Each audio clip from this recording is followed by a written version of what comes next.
Marcus Hale's eyes snapped open to blinding sunlight slicing through floor-to-ceiling windows. His head throbbed like a hammer was pounding against his skull from the inside. Silk sheets? Silk sheets? Rustled as he bolted upright, his heart lurching when he saw the gleaming gold band wrapped around his ring finger. Across the impossibly luxurious hotel suite sat a woman in an immaculate charcoal suit, her dark hair pulled back with surgical precision, watching him with the calculating gaze of a predator sizing up prey. "Good morning, Mr. Hale," she said, her voice smooth as aged whiskey. "I'm Vivian Steele. Apparently we got married last night." Marcus's world tilted sideways. Married? To a complete stranger?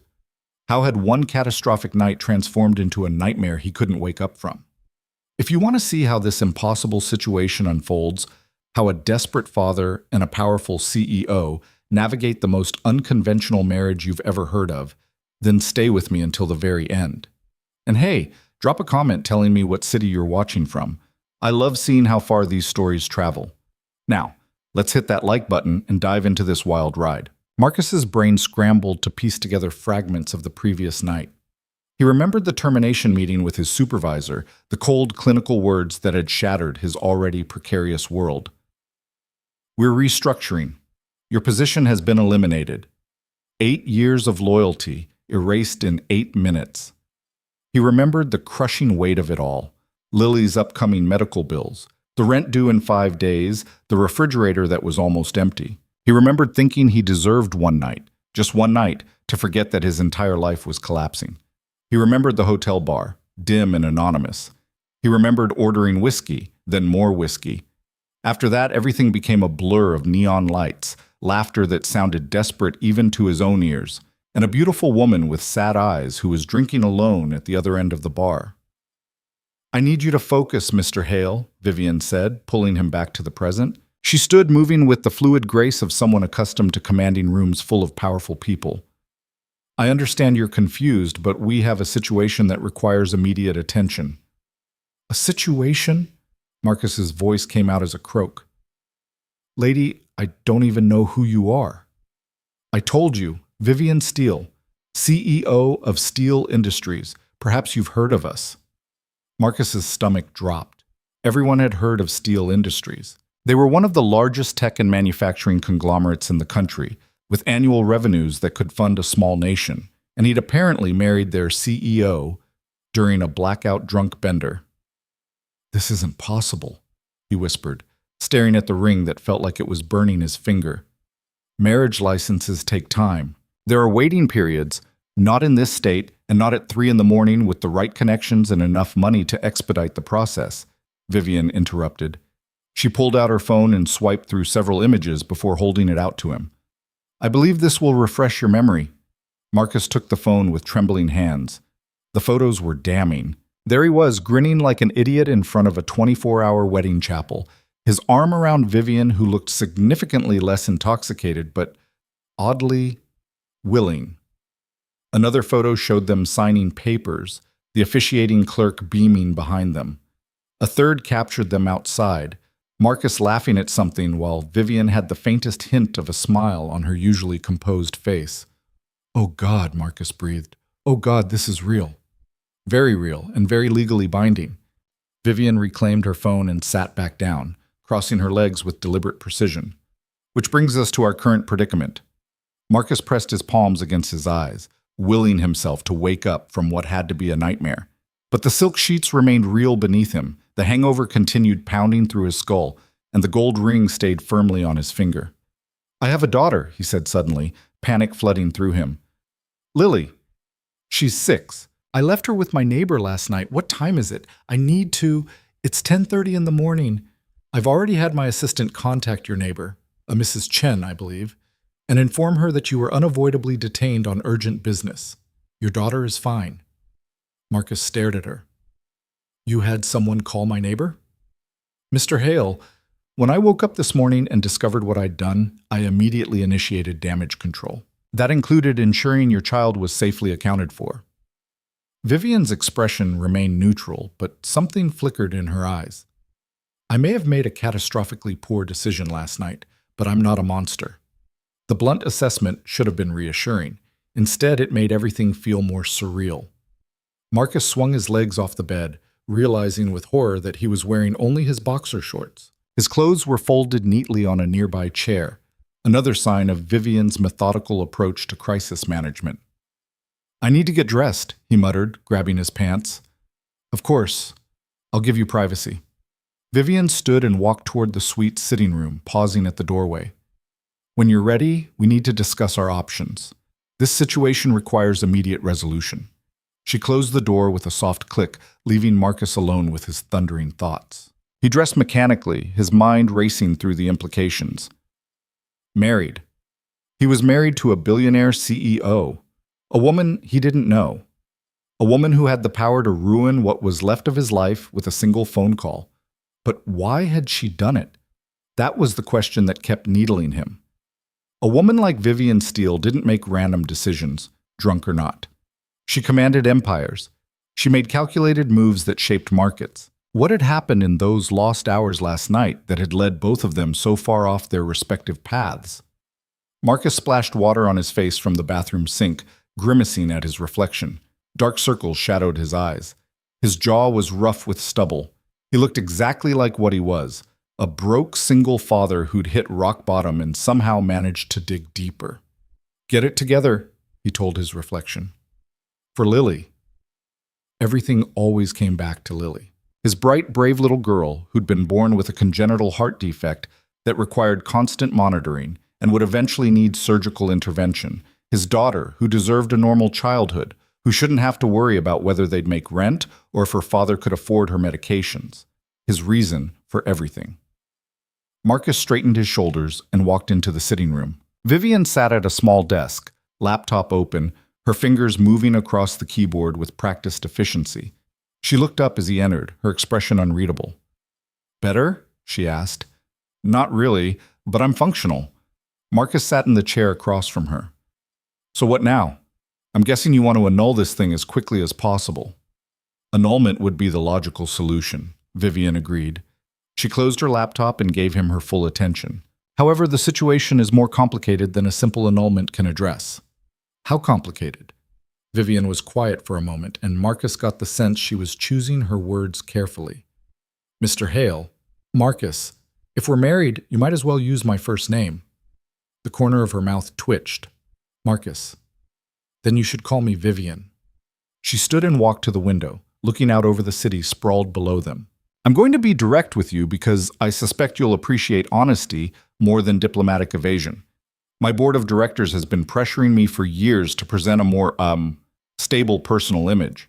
In their view, a single woman running a corporation of steel industries size is either too focused on work to maintain personal relationships or too cold to form them." "That's archaic," Marcus said, "and sexist as hell." "Yes, it's also reality in many corporate circles." Vivian turned back to face him. "I've ignored their subtle suggestions and blatant pressure for years. But 3 months ago, the board began discussing succession planning. Several members have suggested that my lack of personal stability makes me a questionable long-term leader for the company." Marcus felt his eyebrows rise. "They want to force you out?" "Not force, encourage, suggest, apply pressure until I either conform to their expectations or step aside for someone who will." Vivian's voice remained level, but Marcus heard the steel beneath it. "I built steel industries from the wreckage of my father's dying company. I saved it from bankruptcy, transformed it into what it is today. And now they want me to play house to prove I'm worthy of continuing to lead." "So last night," Marcus began, pieces clicking together, "you were at the bar because I just left another insufferable dinner where my largest shareholder spent 2 hours extolling the virtues of his nephew, who happens to be recently divorced and, in his words, perfect marriage material for someone in your position." Vivian's jaw tightened. "I was angry, I was tired, and I made the catastrophically poor decision to get drunk for the first time in 15 years. Marcus absorbed this information. "And I was there because I just lost my job and my life was falling apart." "Yes." We commiserated. "You told me about your daughter, about her medical needs, about how you'd been working 70-hour weeks trying to keep your head above water, and it still wasn't enough." Vivian's expression softened slightly. You talked about Lily for almost an hour, about how she loves dinosaurs and wants to be a paleontologist, about how she draws pictures of healthy hearts because that's what she hopes she'll have someday. Marcus felt his throat tighten. He didn't remember saying those things, but they sounded exactly like what he would have said. Lily was his world. Of course he'd talked about her. "And you?" he asked. "What did you tell me?" "That I was tired of fighting battles on every front, that I'd sacrificed everything to build an empire, and now that empire wanted me to be someone else to deserve leading it." Vivian walked back to her chair and sat down. "We talked about expectations and disappointments and the weight of responsibilities we never asked for. And apparently, at some point, one of us suggested that it would solve both our problems if we just got married." "Jesus," Marcus breathed. "I believe you said something similar when we woke up." Vivian's lips quirked, though your phrasing was more colorful. Marcus rubbed his face, trying to process the absurdity of it all. Two strangers, brought together by alcohol and desperation, making the most legally binding decision two people could make. It would have been funny if it wasn't so catastrophically real. "Okay," he said finally. "So we have a marriage neither of us really remembers agreeing to, but that's completely legal. And you have a board that wants you married to prove you're stable. But I'm guessing a hungover janitor from the wrong side of town wasn't exactly what they had in mind for your spouse."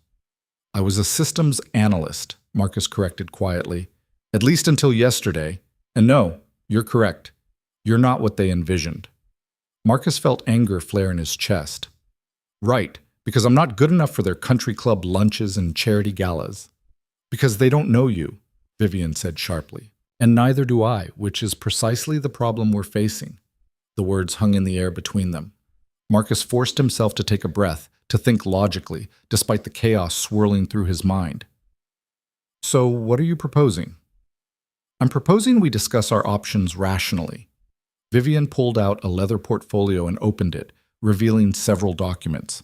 Option 1, immediate annulment. We claim temporary insanity or intoxication, dissolve the marriage, and go our separate ways. I'll provide you with a settlement, let's say $500,000, to compensate you for this disruption and ensure your silence about the circumstances. Marcus felt his breath catch. $500,000. That would cover Lily's medical expenses for years. That would change their entire lives. Option 2, Vivian continued, her voice carefully neutral. We stay married. What? For 1 year. A business arrangement with clear terms. Vivian pulled out another document. You and your daughter would move into my penthouse. You would appear with me at necessary social and corporate functions. In exchange, I would provide you with a position at Steel Industries, a legitimate position with real responsibilities, not a fake job. Your daughter would have access to the best medical care available, covered completely. After 1 year, we would quietly divorce, and you would receive a settlement of $5 million plus continued health coverage for Lily until she turns 25. Marcus stared at her, his mind reeling. You're serious. Completely serious. This arrangement would solve both our problems. I would have the stable marriage my board demands. You would have financial security and medical care for your daughter. Vivian met his gaze directly. I'm not asking you to actually be my husband in any traditional sense. Separate bedrooms, separate lives, united only when appearances demand it. A business contract? Nothing more. A business contract, Marcus repeated slowly, where the product is our lives. Where the product is a solution to mutual problems, Vivian corrected. I won't pretend this is conventional, Marcus, but I will be completely transparent about the terms. You would be free to refuse any time. If the arrangement becomes untenable, we dissolve it immediately, and you still receive a substantial settlement. Marcus stood abruptly, needing to move. He paced to the window, looking out at the city below. Somewhere out there, Lily was probably having breakfast with Mrs. Chen, oblivious to the fact that her father's life had taken the most bizarre turn imaginable. $5 million. Access to the best doctors, a real job, security, but at what cost? This is insane, he said aloud. Yes, Vivian agreed. But that doesn't make it wrong. Marcus turned to face her. Why me? Why not find someone actually suitable for this kind of arrangement? Someone from your world who understands the rules? Because someone from my world would want something more than money.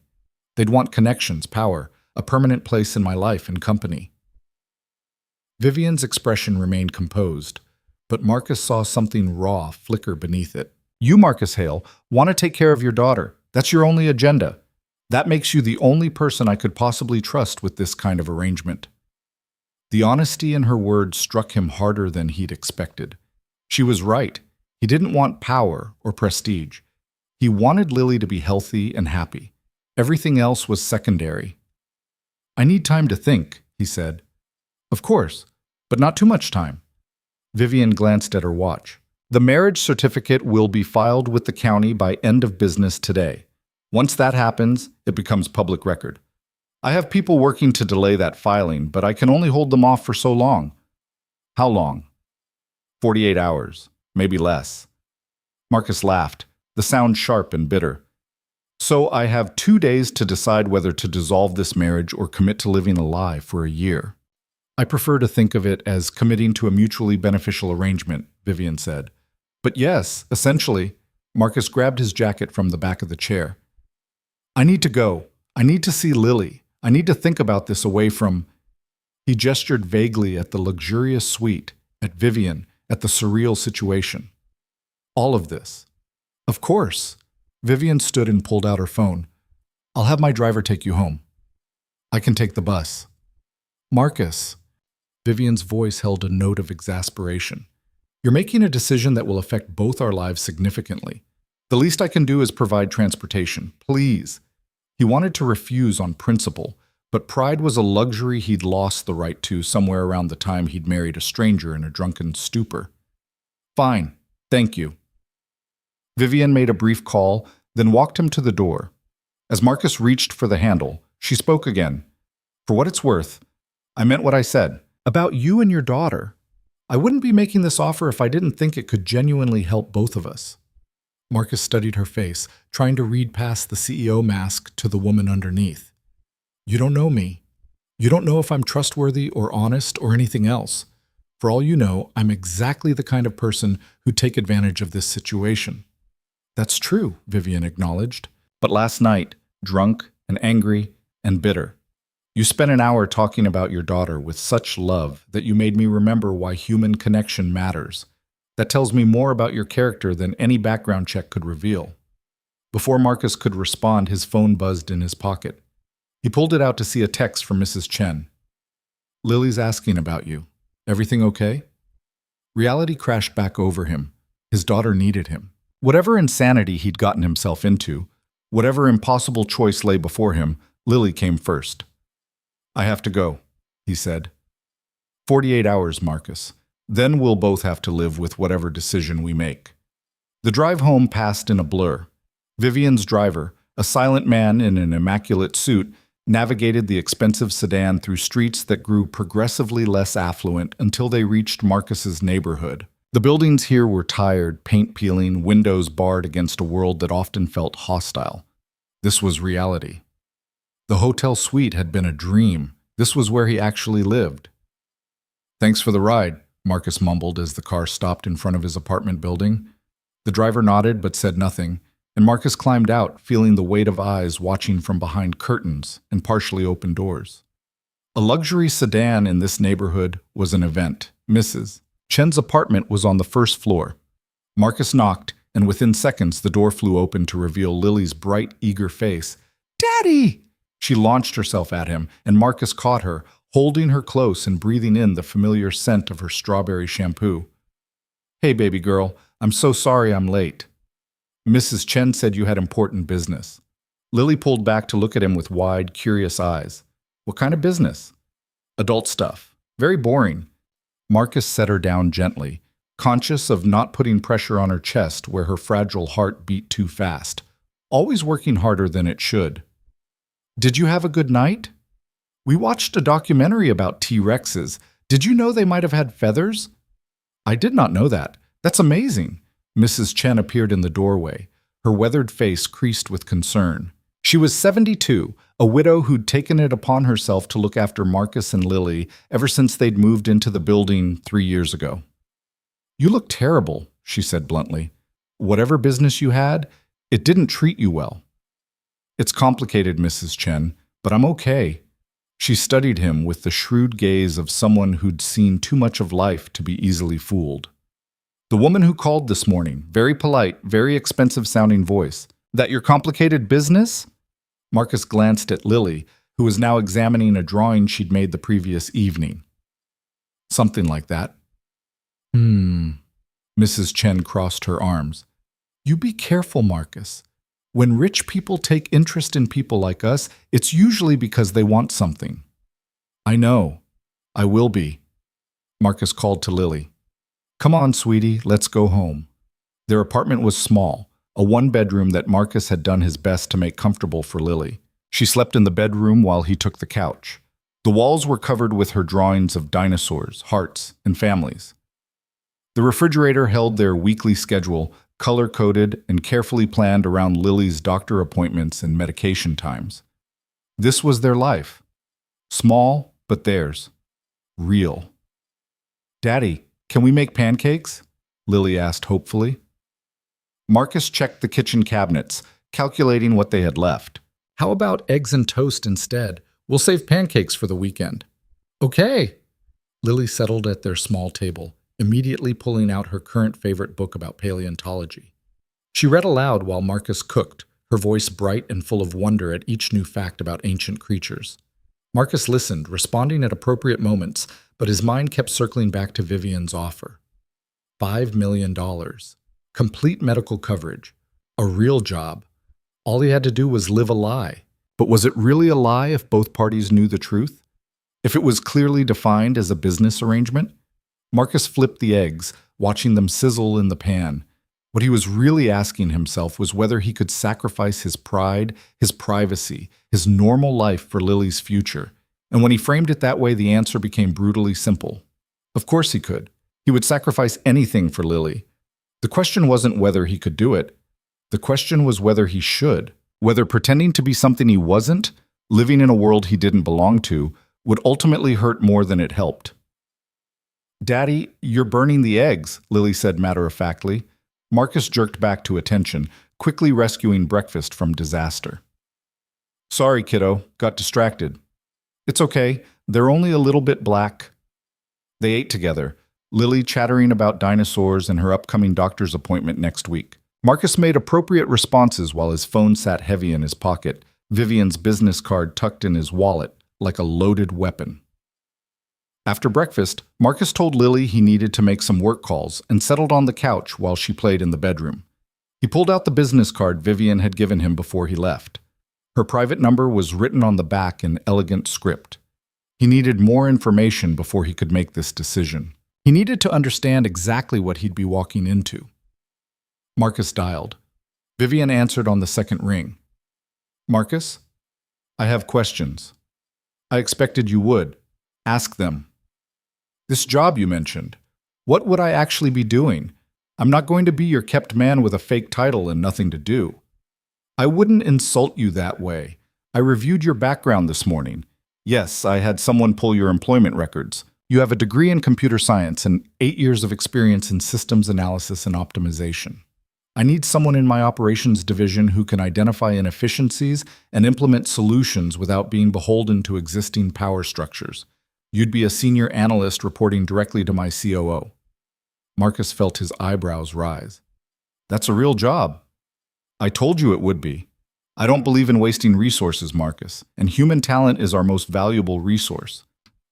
Vivian's voice was crisp, businesslike. If you're going to be in my company, you're going to work. I expect results. And Lily? Where would she go during the day? I can't afford private childcare and the public programs have waiting lists. My building has a fully staffed children's facility on the 20th floor. It's used primarily by executives and high-level employees who work in the building. Lily would have access to educators, activities, and full-time medical staff if needed. You have a daycare in your building. We have a comprehensive family support program. I implemented it 5 years ago when I noticed we were losing talented employees who couldn't manage childcare logistics. It made good business sense. Marcus leaned back against the couch, processing. Vivian had an answer for everything. She'd thought this through with the same strategic precision she probably applied to billion-dollar deals. What about school? Lily's in first grade. There's a private academy 2 blocks from my building. I've already confirmed they have openings and can accommodate her medical needs. If you agree to this arrangement, I'll ensure her enrollment is processed immediately. You've been busy this morning. I believe in being prepared. A pause. Marcus, I want to be clear about something. This arrangement would require sacrifices from both of us. You'd be living in a world where you'll be scrutinized, judged, and probably whispered about. People will make assumptions. Some will be cruel. I can't protect you from all of that. But I can provide you and your daughter with security, opportunity, and the medical care she desperately needs. The question you have to answer is whether that trade is worth it. Marcus closed his eyes. When Vivian laid it out so starkly, the calculation became almost mathematical. His pride versus Lily's health. His comfort versus her future. If I agreed, he said slowly, and it's still a massive if, I'd need some conditions. Name them. First, Lily comes first. Always. Any arrangement we have, any appearance we need to maintain, it all takes a back seat to her needs. If she's struggling or unhappy, we reconsider everything. Agreed. Next, I want the job to be real. Not easier because of our arrangement, not harder to prove a point. Real expectations, real evaluation, real consequences if I don't perform. That was already my intention, but I appreciate you stating it explicitly. Next, Marcus thought hard. If either of us wants out before the year is up, we can end it. No penalties, no recriminations, a clean exit. Vivian was quiet for a moment. That's harder to agree to. A sudden divorce would look worse than no marriage at all. But I understand the sentiment. How about this? If either of us wants to end the arrangement early, we discuss it first and come up with a strategy that minimizes damage to both parties. No trapping, no forcing, but also no impulsive decisions that could harm us both. It was reasonable. More than reasonable. Okay, that works. Any other conditions? Marcus thought about Lily, about the life they'd built despite everything. I want her to have as normal a childhood as possible. I know your world is different from anything we've known, but she's 6 years old. She shouldn't have to be anyone but herself. Agreed. Vivian's voice softened slightly. Marcus, I may be proposing a business arrangement, but I'm not heartless. I would never ask a child to pretend to be something she's not. Marcus wanted to believe her. The rational part of his brain screamed that this was insane, that he was considering upending his entire life based on a drunken mistake and a stranger's promises.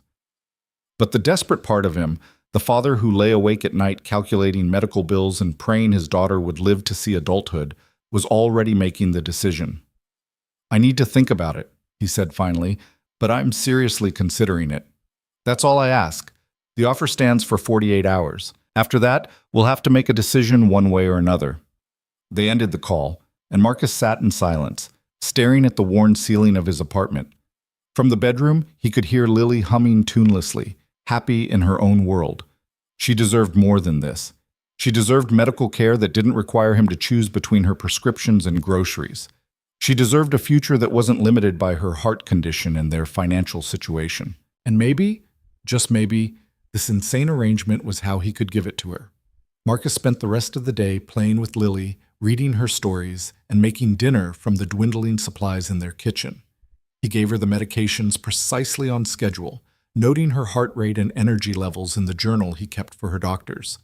Everything seemed stable, but he knew from bitter experience that stability could change in an instant with her condition. That night, after Lily fell asleep clutching her favorite stuffed triceratops, Marcus sat on the couch and pulled out his laptop. He spent hours researching Vivian Steele, Steele Industries, and everything he could find about her. What he found painted a picture of a woman who'd built an empire through intelligence, determination, and ruthless efficiency. She'd taken over her father's failing manufacturing company at age 26 after he died suddenly, and within 5 years had transformed it into a tech powerhouse. She was known for fair dealing but fierce competition. Employees praised her leadership. Competitors respected her strategy. The board apparently tolerated her despite evident tension. There were no scandal photos, no wild party stories, no romantic entanglements splashed across tabloids. Vivian Steele's personal life was apparently as locked down and controlled as her business operations. Until last night, when she'd gotten drunk and married a stranger. Marcus found himself wondering what had pushed her to that breaking point. What kind of pressure had she been under to make such an uncharacteristic choice? Around 3 in the morning, Marcus closed his laptop and acknowledged what he'd known since the phone call. He was going to say yes. The risks were enormous. The situation was absurd, but the potential reward, Lily's health, her future, her chance at a normal life, was worth any sacrifice. He just hoped he wasn't making the biggest mistake of his life.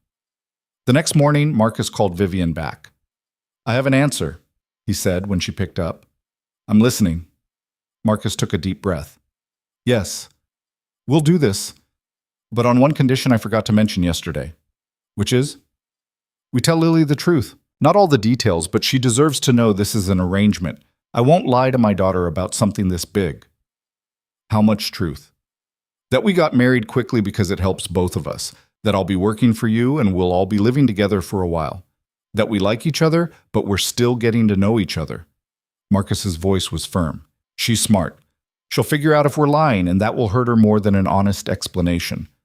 Vivian was silent for several heartbeats. "All right, we tell her an age-appropriate version of the truth. When do you want to have that conversation?" "Today. If we're doing this, I want to do it right."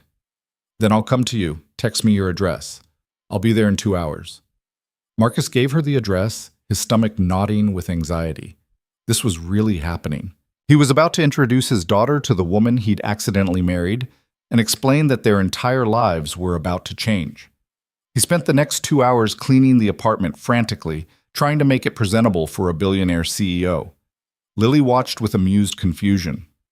"Why are you cleaning so much, Daddy? We always clean on Saturdays." "We're having a special visitor today, sweetie." "Who?" "A friend of mine. Her name is Vivian. She's going to talk to us about something important." Lily's eyes went wide. "Is she your girlfriend?" Marcus felt his face heat. "It's complicated, Lil. Let's wait for her to get here, and we'll explain everything together, okay?" The knock came precisely 2 hours after their phone call. Marcus opened the door to find Vivian standing there in casual clothes. Designer jeans and a simple cashmere sweater that probably cost more than his monthly rent. She looked different outside the hotel suite. Younger. More uncertain.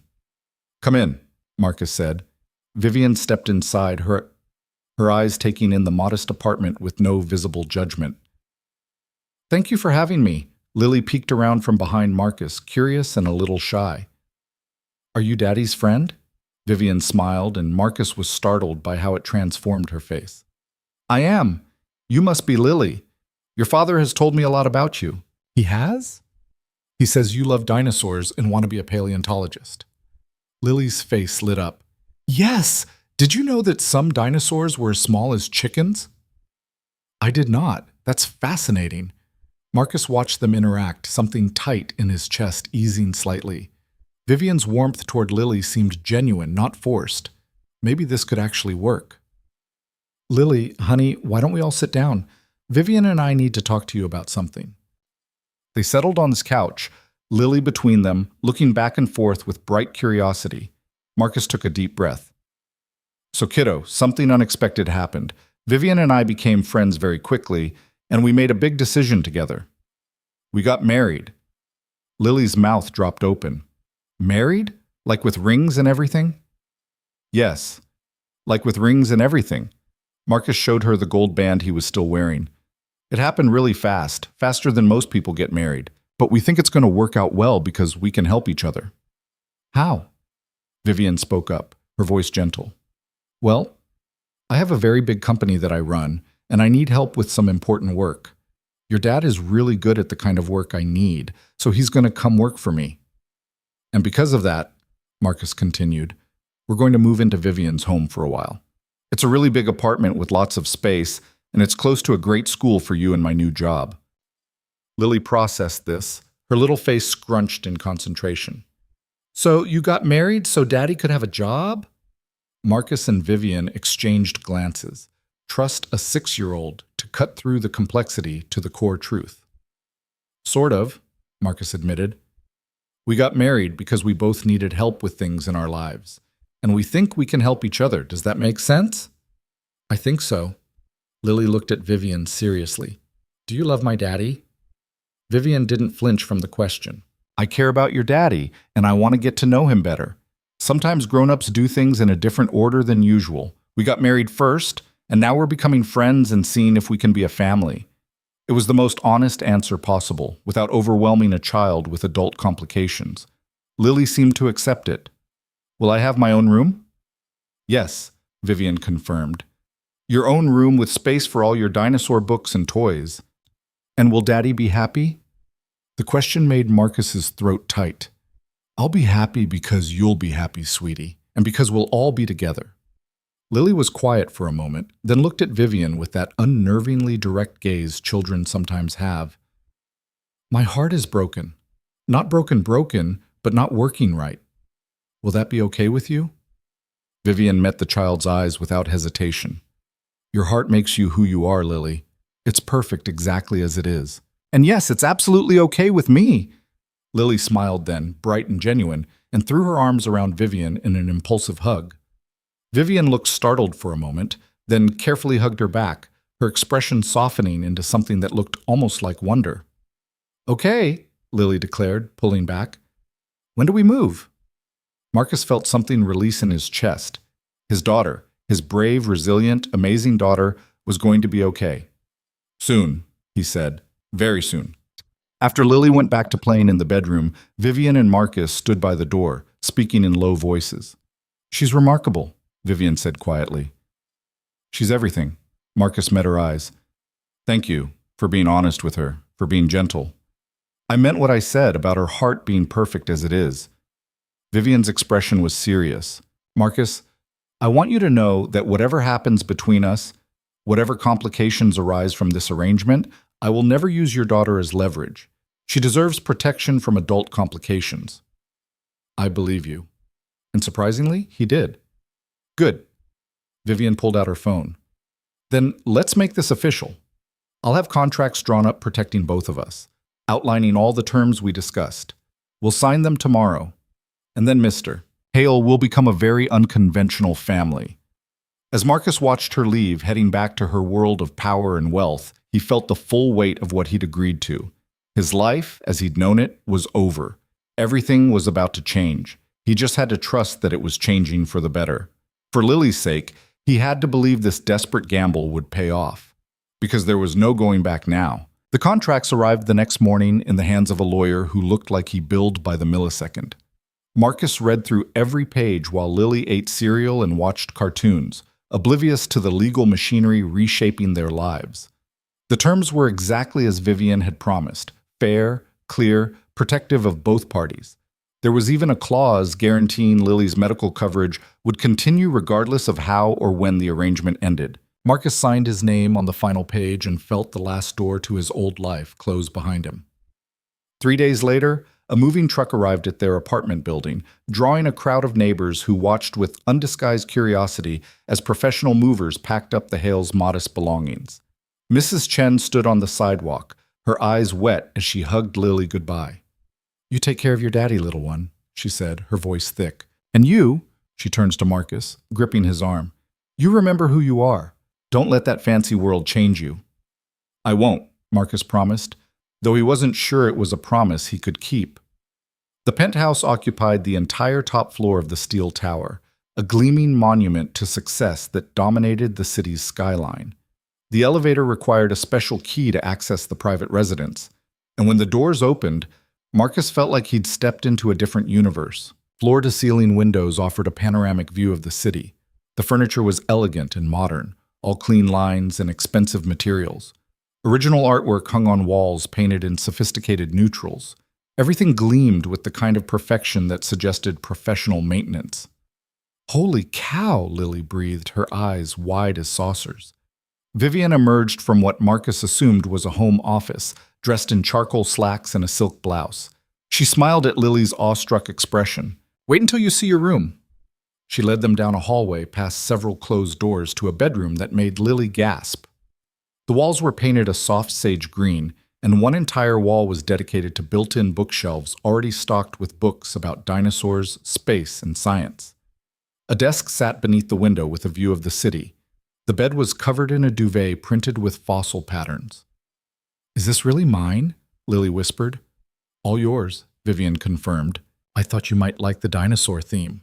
I love it. Lily rushed to the bookshelf, running her fingers over the spines. Daddy, look! They have the entire Young Paleontologist series. Marcus felt something twist in his chest. Vivian had clearly put thought into this, had made an effort to create a space that would make his daughter feel welcome. It was more than he'd expected from what was supposed to be a cold business arrangement.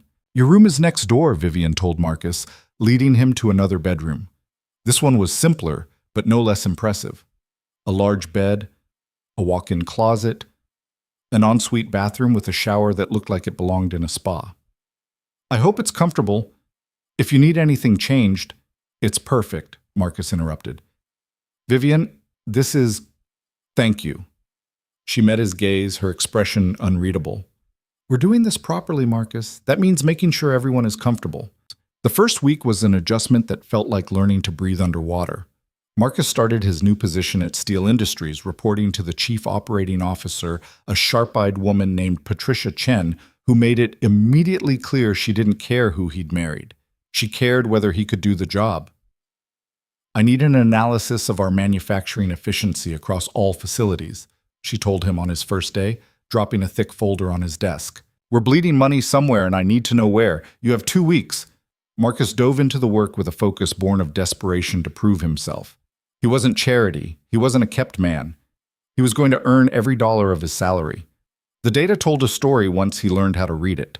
There were inefficiencies in the supply chain, redundancies in the ordering systems, and what looked like deliberate manipulation of inventory numbers at one of the larger facilities. Marcus worked late into the nights, cross-referencing shipping manifests with production reports, building a case that grew more damning with each piece of evidence. At home, Lily adapted with the resilience of childhood. She loved her new school, where class sizes were small and the teachers actually had time to answer her endless questions. The medical staff in the building's family center monitored her condition daily, adjusting her medications with a precision that would have been impossible in their old life. Dr. Sarah says my heart is doing really good, Lily announced one evening at dinner, the three of them sitting at the massive dining table that felt too formal for actual family meals. She says the new medicine is helping. That's wonderful, sweetheart, Marcus said, relief flooding through him. Every good report felt like borrowed time, a gift he hadn't earned but was desperate to keep. Vivian looked up from her tablet, where she'd been reviewing something work-related even during dinner. Dr. Sarah is one of the best pediatric cardiologists in the country. I'm glad she's optimistic. She says I might be able to play soccer next year if my heart keeps getting stronger, Lily continued, practically vibrating with excitement. Can I play soccer, Daddy? Marcus felt his throat tighten. Soccer. Such a normal thing for a 6-year-old to want. Something he'd never thought Lily would be healthy enough to do. We'll see what the doctors say, kiddo. One step at a time. After Lily went to bed, Marcus found Vivian in the living room, staring out at the city lights with a glass of wine in her hand.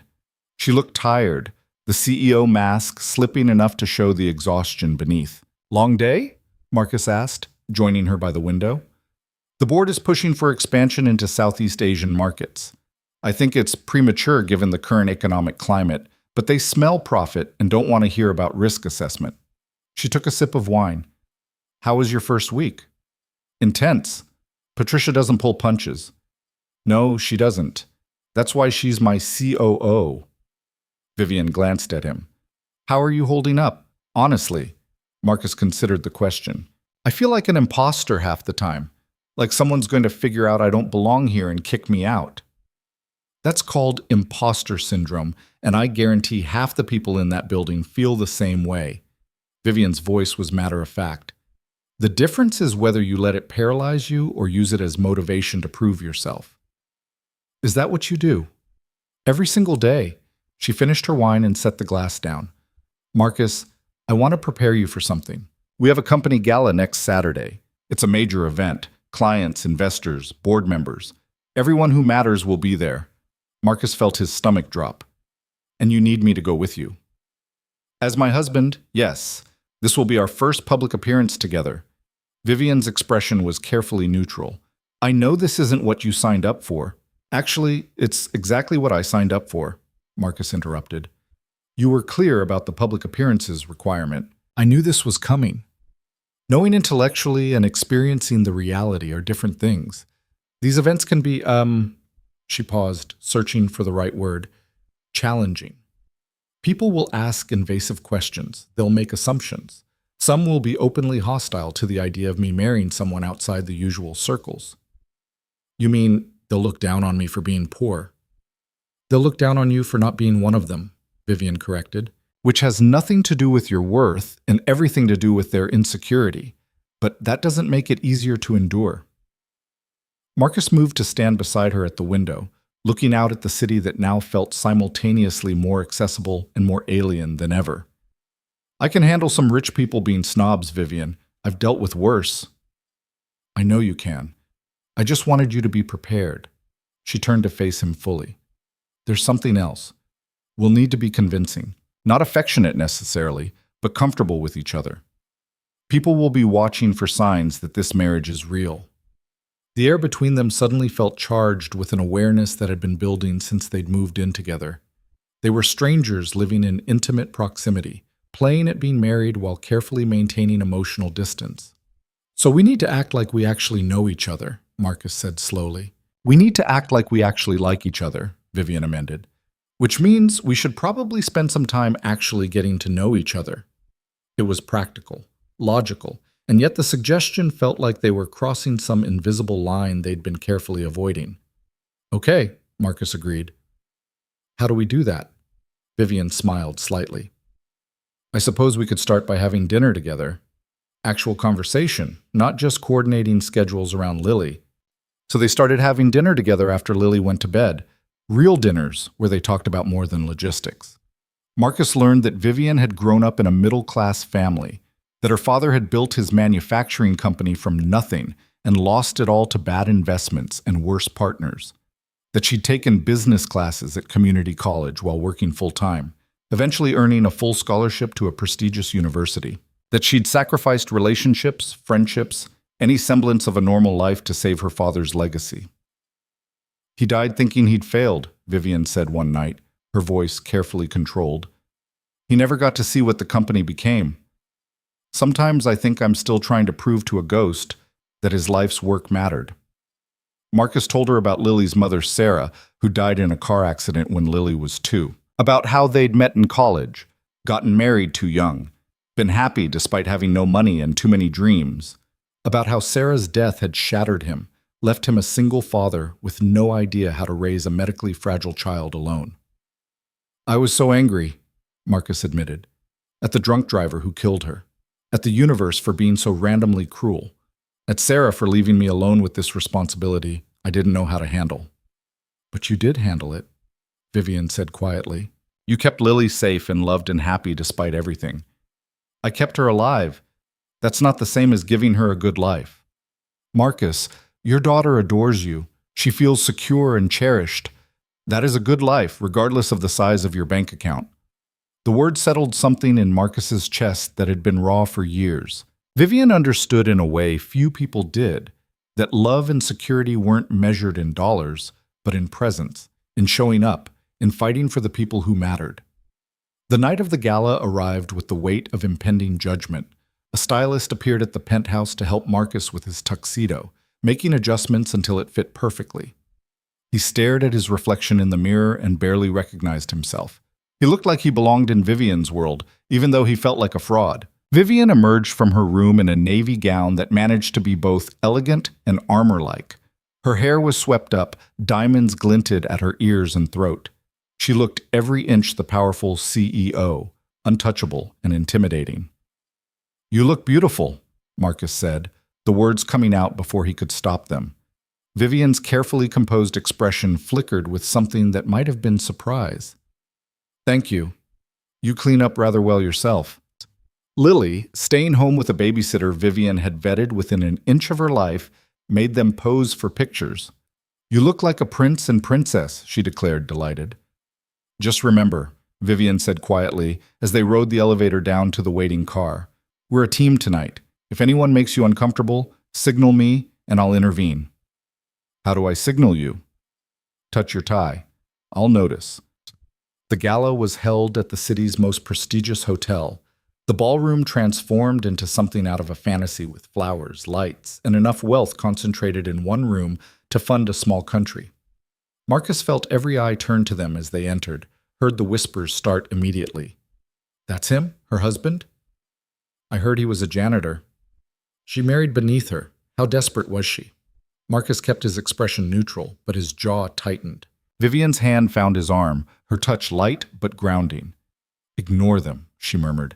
They're not worth your energy. Patricia Chen appeared, immaculate in a silver gown, with a tall man beside her. Vivian, Marcus, allow me to introduce my husband, David. David shook Marcus's hand with genuine warmth. Patricia tells me you're doing excellent work on the efficiency analysis. She's impressed, which, trust me, doesn't happen often. Your wife is a tough boss, Marcus said. In the best possible way. The only way to be in this business, Patricia agreed. She studied Marcus with sharp assessment. The rumor mill is working overtime tonight about you. How are you holding up? I've had worse, Marcus said honestly. Good. Don't let the vultures smell weakness. Patricia's expression was approving. You want to survive in this world, you need a thick skin and a sharp mind. I think you have both. The validation from Patricia meant more than Marcus expected. At least one person in this crowd saw him as more than Vivian's charity case. The evening progressed through dinner, speeches, and endless networking. Marcus stayed close to Vivian, watching how she commanded every conversation, how people deferred to her even as they schemed behind her back. She was magnificent and isolated, wielding power while remaining fundamentally alone. It was during the dancing that things shifted. Vivian led Marcus onto the floor as a slow song started, her hand settling on his shoulder while his found her waist. They moved together awkwardly at first, too aware of the performance aspect. Relax, Vivian whispered. We've had dinner together every night for 2 weeks. Surely we can manage to dance without looking like strangers. Marcus let himself focus on her instead of their audience.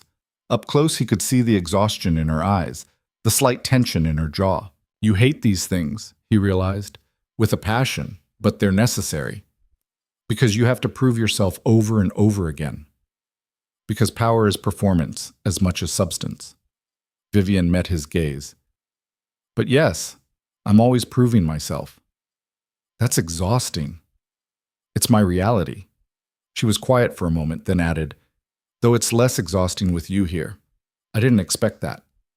Before Marcus could respond, a voice cut through their bubble. Vivian, darling, what a surprise to see you looking so domestic. The man who appeared beside them was in his 50s, expensively dressed, with the kind of smug expression that made Marcus's fists clench instinctively. Vivian's entire body tensed. Richard, she said coolly. How lovely. You must introduce me to your husband. I'm Richard Blackwood, majority shareholder and board member. He extended his hand to Marcus with the air of someone bestowing a great honor. Marcus shook it, feeling the assessment in the other man's grip. Marcus Hale. Yes, I've heard quite a bit about you. Such a romantic story. Whirlwind courtship and all that. Richard's smile didn't reach his eyes. Though I must say, Vivian, when we discussed you needing to settle down, I didn't expect you to marry quite so far below your station.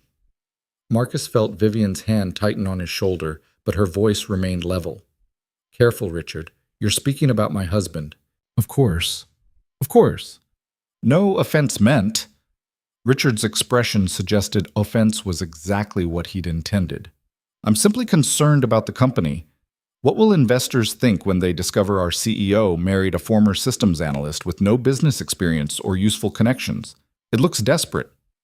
What it looks like, Marcus said quietly, surprised by his own calm, is that your CEO married someone who sees her as a person, not a business asset. Maybe you should try it sometime. The barb hit home. Richard's face flushed. I see you have opinions. How refreshing. Tell me, Mr. Hale, what exactly do you bring to this marriage besides your charming daughter and medical bills? The mention of Lily made Marcus's blood run cold, but before he could respond, Vivian stepped forward, her voice dropping to a dangerous register. You will never speak about my stepdaughter again, she said softly. And if you continue to disrespect my husband, I will make it my personal mission to ensure your shares become worthless. I built this company, Richard. I can destroy your investment in it. Don't test me. Richard paled slightly, apparently remembering who held the real power despite his share percentage. I meant no disrespect. Yes, you did. But you've made your point, and now we're done. Vivian turned away, dismissing him as effectively as a slap. Come on, Marcus, I need some air. She led him out to a balcony overlooking the city, her composure cracking the moment they were alone. I'm sorry. I should have warned you about Richard. He's been pushing for more control of the company for years. Is he the one who wanted you to marry his nephew? Yes, his nephew who has the business acumen of a particularly dim potato. Vivian gripped the balcony railing, her knuckles white. Richard sees me as an obstacle to his plans. Our marriage infuriates him because it wasn't on his terms. Good, Marcus said firmly. Let him be infuriated. Vivian looked at him, surprise flickering across her face. You're not upset? About what? Some entitled board member being a jerk? Marcus shook his head. Vivian, I've been looked down on my entire life. Richard Blackwood doesn't even make the top 10 of people who've tried to make me feel small. But he mentioned Lily, and you shut him down. Hard. Marcus found himself smiling slightly. That was impressive, by the way. Terrifying, but impressive. Some of the tension left Vivian's shoulders. I meant what I said. No one threatens what's mine. The possessive phrasing hung in the air between them, loaded with implications neither of them was quite ready to examine. Marcus cleared his throat. We should get back inside. People will talk if we disappear too long. Let them talk. I'm tired of performing. But Vivian straightened her shoulders, the CEO mask sliding back into place. Though you're right, we should return. They walked back into the ballroom together, and Marcus noticed something had shifted. The way they stood next to each other felt less like an arrangement and more like a genuine partnership. When Vivian introduced him to clients and investors, Marcus found himself actually engaging in conversations, holding his own in discussions about market trends and business strategy. You're a natural at this, Vivian murmured during a brief lull. I'm faking it, Marcus admitted. Everyone here is faking something. The trick is being better at it than they are. Near the end of the evening, Marcus excused himself to the restroom. On his way back, he overheard a conversation from an alcove near the corridor. Obvious she married him for optics. Probably pays him to play house. I heard he was unemployed when they met. Clearly a gold digger. Poor Vivian. Imagine being so desperate to appease the board that you'd marry someone so inappropriate. Marcus stopped walking, anger and shame warring in his chest. Part of him wanted to confront them. Part of him wanted to find Vivian and tell her this wasn't working, that he couldn't do this. But then he thought about Lily's medical reports, about the light in her eyes when she talked about maybe playing soccer. He thought about the job he was actually good at, the analysis sitting on his desk that could save the company millions. He thought about Vivian's fierce defense of his daughter, her quiet loneliness that mirrored his own. This arrangement might have started as desperation, but it was becoming something more complicated, something that mattered beyond the contract they'd signed. Marcus walked past the alcove without acknowledging the speakers and returned to Vivian's side. Everything okay? She asked, reading something in his expression. Yeah, Marcus said. Everything's fine. 2 weeks later, Marcus submitted his efficiency analysis to Patricia. She read through it during their meeting, her expression growing increasingly grim. This is solid work, she said finally, and deeply concerning. You're saying Marcus Reynolds, the manager at our largest facility, has been systematically inflating inventory costs and pocketing the difference? That's exactly what I'm saying. The numbers don't lie. Marcus pulled up a spreadsheet on his laptop. He's been doing it for at least 3 years. The company has lost approximately $12 million to his scheme. Patricia leaned back in her chair, her eyes sharp. This is going to cause significant fallout. Reynolds has friends on the board, powerful friends, including Richard Blackwood, especially Richard Blackwood. Reynolds is his brother-in-law. Patricia studied Marcus intently. You understand what you're walking into. This isn't just about numbers. This is politics. I understand, but the company is bleeding money because of this fraud. That affects everyone who works here honestly. Marcus met her gaze steadily. I'm not going to bury this because it's politically inconvenient. Patricia smiled, sharp and approving. Good. Neither am I. Let's take this to Vivian. The meeting with Vivian and Patricia lasted 3 hours. They reviewed every piece of evidence, cross-checked every number, built an airtight case. When they finished, Vivian sat back, her expression thunderous. Marcus Reynolds needs to be terminated immediately and charges filed, she said flatly. Patricia, make it happen. The board will push back, Patricia warned. Richard will claim this is personal retaliation for how he treated Marcus at the gala. Let him claim whatever he wants. We have evidence of systematic fraud. Richard can complain all he wants, but the numbers speak for themselves. Vivian looked at Marcus. This is excellent work. Thorough, detailed, devastating. The board won't be able to ignore this. Marcus felt pride swell in his chest, followed immediately by apprehension. What happens now? Now we prepare for war, Vivian said grimly. Because Richard isn't going to take this lying down.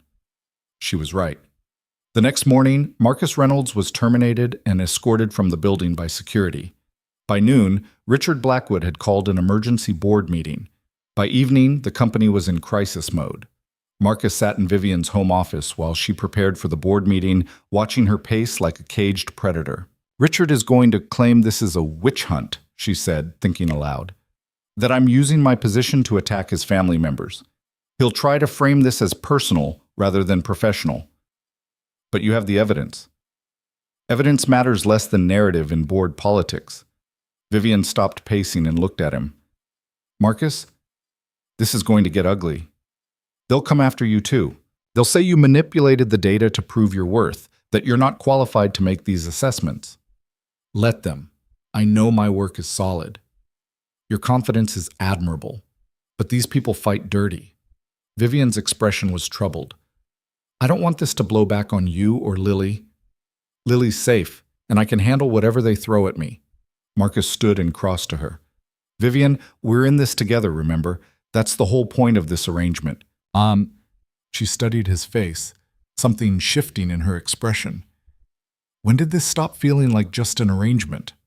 The question hung between them, heavy with implications. Marcus didn't have an answer that wouldn't complicate everything further.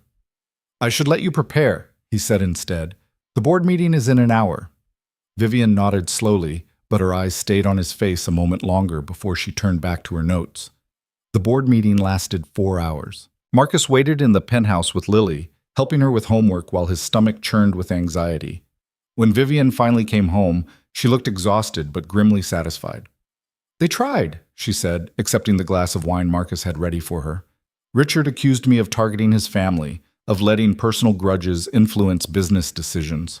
But Patricia backed up the analysis completely, and 2 other board members who've had their own suspicions about Reynolds supported the termination. So you won.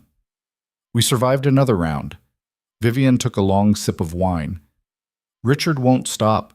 He'll find other ways to challenge my leadership. But for now, we've protected the company. And exposed corruption, Marcus added. That matters. It does. Vivian smiled tiredly. You know, when I hired you, I expected competence. I didn't expect you to potentially save the company $12 million in your first month. Just doing my job. No, Marcus, you're doing it exceptionally well. Vivian set down her wine glass and met his eyes. I owe you an apology. I treated this position as a convenient fiction, a way to make our arrangement seem legitimate. But you've proven you deserve to be here on your own merits. The acknowledgement meant more than Marcus had expected. Thank you. That means a lot. They stood in the kitchen together, the moment stretching between them with an awareness that had been building for weeks. Marcus found himself noticing details. The way exhaustion softened Vivian's usual sharp edges. How the city lights through the window caught in her dark hair. The fact that she'd trusted him with something that mattered to her. I should check on Lily, Marcus said, breaking the moment before it could become something neither of them was ready for. Of course. Vivian's voice was carefully neutral again. Good night, Marcus. Good night, Vivian. But as Marcus lay in bed that night, he couldn't shake the feeling that something fundamental had shifted. They'd started as strangers bound by a desperate contract. Somewhere along the way, they'd become partners in a way that went beyond their legal arrangement. And that terrified him more than any hostile board member ever could. The shift became undeniable 3 weeks later when Lily came home from school, flushed with excitement and a permission slip clutched in her small hand. Daddy, look! There's a field trip to the Natural History Museum, and they have a whole dinosaur exhibit, and Dr. Sarah says I'm strong enough to go if you say yes. The words tumbled out in a breathless rush as she thrust the paper at Marcus. Marcus read through the details. his chest tightening with the familiar calculation of risk versus reward. A full day away from immediate medical supervision, physical activity that could strain her heart, but also the chance for Lily to be a normal kid doing normal kid things. "Can I go, please?" Lily's eyes were huge with hope. "Let me talk to Dr. Sarah first, okay? We'll see what she thinks." Vivian looked up from her laptop at the dining table where she'd been working through dinner again, a habit Marcus had learned meant she was stressed about something. "The Natural History Museum has an excellent accessibility program," she said quietly. "I could arrange for additional medical staff to accompany the group if that would ease your concerns." Lily's face lit up even brighter. "Really? You could do that? I'll make some calls tomorrow." Vivian's expression softened as she looked at the little girl. Everyone deserves to see the dinosaurs, especially future paleontologists. After Lily went to bed, still chattering about T-Rexes and Triceratops, Marcus found Vivian standing at the windows again, that glass of wine in her hand that had become her nightly ritual. "Thank you," he said, "for offering to help with the field trip. You didn't have to do that." "I know." Vivian didn't turn around, but watching her face light up like that, I wanted to help make it possible. Marcus moved to stand beside her, following her gaze out over the glittering city. "You care about her." "Is that surprising?" "A little, yeah. This was supposed to be a business arrangement, remember? You weren't supposed to get attached." "Neither were you." Vivian finally looked at him, and Marcus saw something vulnerable in her expression. "To me, I mean. This was supposed to be transactional. But somewhere in the dinner conversations and the shared parenting moments, and you defending my company's integrity, it stopped feeling like a transaction." Marcus's heart kicked against his ribs. They were venturing into dangerous territory, acknowledging feelings that could complicate everything. "Vivian." His phone rang, cutting through the moment. Marcus glanced at the screen and felt his blood run cold. Lily's school. At 9 o'clock at night. "This is Marcus Hale," he answered, his voice tight. "Mr. Hale, this is the after-hours emergency line for the medical center. We have Lily here. She's stable, but there was an incident during evening activity period. Her heart rate became irregular and she experienced some chest pain. Dr. Sarah is with her now, but we wanted you to know immediately." The world tilted sideways. "I'm coming right now. Tell her I'm coming." Marcus was already moving toward the door before he ended the call, his hand shaking as he grabbed his jacket. Vivian was right behind him. "What happened?" "Lily, her heart. They said she's stable, but—" Marcus couldn't finish the sentence, terror clawing up his throat. This was the nightmare he lived with every single day, the fear that had haunted him since Lily was born. That one day her heart would simply give out, and there would be nothing he could do to save her. "I'm coming with you," Vivian said firmly, already calling for her driver. The ride to the medical center felt like it took hours instead of minutes. Marcus sat rigid in the back seat, his mind spinning through worst-case scenarios. Vivian's hand found his, her grip strong and steady. "She's going to be okay," Vivian said quietly. "They said she's stable." Stable doesn't mean safe. Stable doesn't mean her heart isn't failing. Marcus's voice cracked. "She's 6 years old. She should be worried about homework and playground politics, not whether her heart is going to keep beating." "I know. But she's strong, Marcus. She's the strongest person I've ever met." They burst through the medical center doors to find Dr. Sarah waiting for them, her expression serious but not panicked. That had to be a good sign. It had to be. "Where is she?" Marcus demanded. "Room 3. She's resting comfortably now." Dr. Sarah gestured for them to follow her down the corridor. Her heart rhythm became erratic during physical activity. Not unusual for her condition, but more pronounced than we've seen before. We've adjusted her medications, and she's responding well. "Can I see her?" "Of course." Lily was propped up in a hospital bed that made her look impossibly small, monitors beeping softly around her. But her eyes were open and she managed a weak smile when Marcus rushed to her side. "Hi, Daddy. I'm okay." Marcus gathered her carefully into his arms, feeling the too fast flutter of her heartbeat against his chest. "You scared me, baby girl." "I'm sorry. We were playing tag and my chest started hurting and then everything got fuzzy." Lily's voice was small and tired. "Am I in trouble?" "No, sweetheart. You're not in trouble. You did exactly right by telling a grown-up you didn't feel good. Marcus pulled back to smooth her hair, his hands still shaking. But you need to rest now, okay? Okay.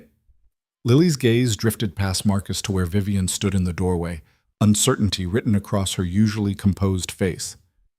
Vivian, will you stay too? Something cracked open in Vivian's expression. She crossed the room and took Lily's hand gently. Of course I'll stay, as long as you need me. Dr. Sarah cleared her throat softly. I'd like to keep Lily overnight for observation. The medication adjustment should stabilize things, but I want to monitor her closely. You're both welcome to stay. The hours that followed blurred together in the particular purgatory of hospital waiting. Marcus sat in the chair beside Lily's bed, holding her hand while she drifted in and out of sleep. Vivian made phone calls in hushed tones from the corner, canceling meetings and rearranging her entire schedule without a word of complaint. Around midnight, after Lily had fallen into deeper sleep, Dr. Sarah pulled Marcus and Vivian into the hallway. I'm not going to sugarcoat this, she said, her voice gentle but direct. Lily's condition is progressing. The medications are helping, but they're not a permanent solution. She's going to need surgery sooner rather than later. Marcus felt the world narrow to a pinpoint. How soon? Within the next 6 months, ideally. Her heart is working too hard and the strain is increasing. The surgery would repair the structural defects and give her a chance at a normal life. Dr. Sarah paused. It's a serious procedure with significant risks, but without it, her quality of life will continue to deteriorate. What are the risks? Vivian asked quietly. There's always risk with open-heart surgery, especially in children. But Lily is otherwise healthy and strong. I've consulted with Dr. Michael Chen, one of the country's leading pediatric cardiac surgeons. He's reviewed Lily's case and believes she's an excellent candidate for the procedure. Marcus's mind was reeling. Surgery. His baby girl's chest cut open, her heart stopped and restarted, her life hanging in the balance for hours. The thought made him want to vomit. What if we wait? He heard himself ask. What if we just keep managing it with medication? Then you're choosing a slow decline instead of a chance at real health. Dr. Sarah's expression was compassionate but firm. Marcus, I know this is terrifying, but Lily deserves the opportunity to run and play and live without constant fear. This surgery could give her that. After Dr. Sarah left them alone in the hallway, Marcus slumped against the wall, his legs suddenly unable to hold him. Vivian sat down beside him on the floor, not touching, but present. I can't lose her, Marcus whispered. She's all I have. If something goes wrong during the surgery, then we make sure nothing goes wrong. We get the best surgeon, the best facility, the best post-operative care available. Vivian's voice was steady, an anchor in the chaos. And we trust that Lily is strong enough to fight through this. You keep saying we, because it is we, Marcus. Whether you've noticed or not, that little girl in there has become as important to me as she is to you. Vivian finally looked at him, and Marcus saw tears glistening in her eyes. I know I'm not her mother. I know I have no legal right to her, but I love her anyway, and I'm going to do everything in my power to make sure she comes through this surgery healthy and whole. Marcus stared at Vivian, seeing her fully for perhaps the first time. Not the CEO, not the woman he'd accidentally married, but the person beneath all the armor. Someone who'd learned to protect herself by keeping everyone at a distance, who'd built an empire to fill the void where human connection should have been. Someone who was just as terrified and desperate as he was. I love her too, Marcus said, his voice raw. And somewhere along the way I started loving you. I didn't mean to. This was supposed to be an arrangement, a contract, something we could both walk away from cleanly. But I can't walk away from you anymore, Vivian. I don't want to. Vivian's breath caught. Marcus, I know the timing is terrible. I know we have bigger things to worry about right now. But I needed you to know. Because if we're going to get through Lily's surgery, if we're going to face whatever comes next, I don't want to do it while pretending we're still just business partners. For a long moment, Vivian didn't respond. Then she reached for his hand, threading her fingers through his with a tenderness that made Marcus's chest ache. I don't know how to do this, she said quietly. I've spent so many years alone, in control, not needing anyone. The idea of actually depending on someone, of being vulnerable, terrifies me more than any hostile board meeting ever could. We're both terrified. That seems like a good place to start. Vivian laughed, the sound choked with emotion. You're right, we're a disaster. Two broken people trying to build something real out of a drunken mistake. The best things in my life started as mistakes. Marcus squeezed her hand. Lily wasn't planned. Sarah and I were way too young to get married. Most of my decisions have been desperate gambles, but somehow they led me here, to you, to this moment, to our daughter fighting for her life in a hospital bed. To our daughter, Marcus agreed, letting the possessive pronoun settle between them. Who's going to be okay because we're going to make sure she is. They sat together on the hospital floor, holding hands like lifelines, until the night nurse found them and gently suggested they try to get some rest. Marcus returned to Lily's bedside while Vivian made herself as comfortable as possible in the visitor's chair. Neither of them slept much, both keeping watch over the small figure in the hospital bed whose steady breathing was the most important sound in the world. Morning brought Dr. Sarah back with test results and a treatment plan. Lily's heart had stabilized overnight, responding well to the medication adjustment. She could go home that afternoon with strict instructions for rest and limited activity. We'll schedule the surgery consultation with Dr. Chen for next week, Dr. Sarah said. He'll want to run his own tests and assessments, explain the procedure in detail, and answer all your questions.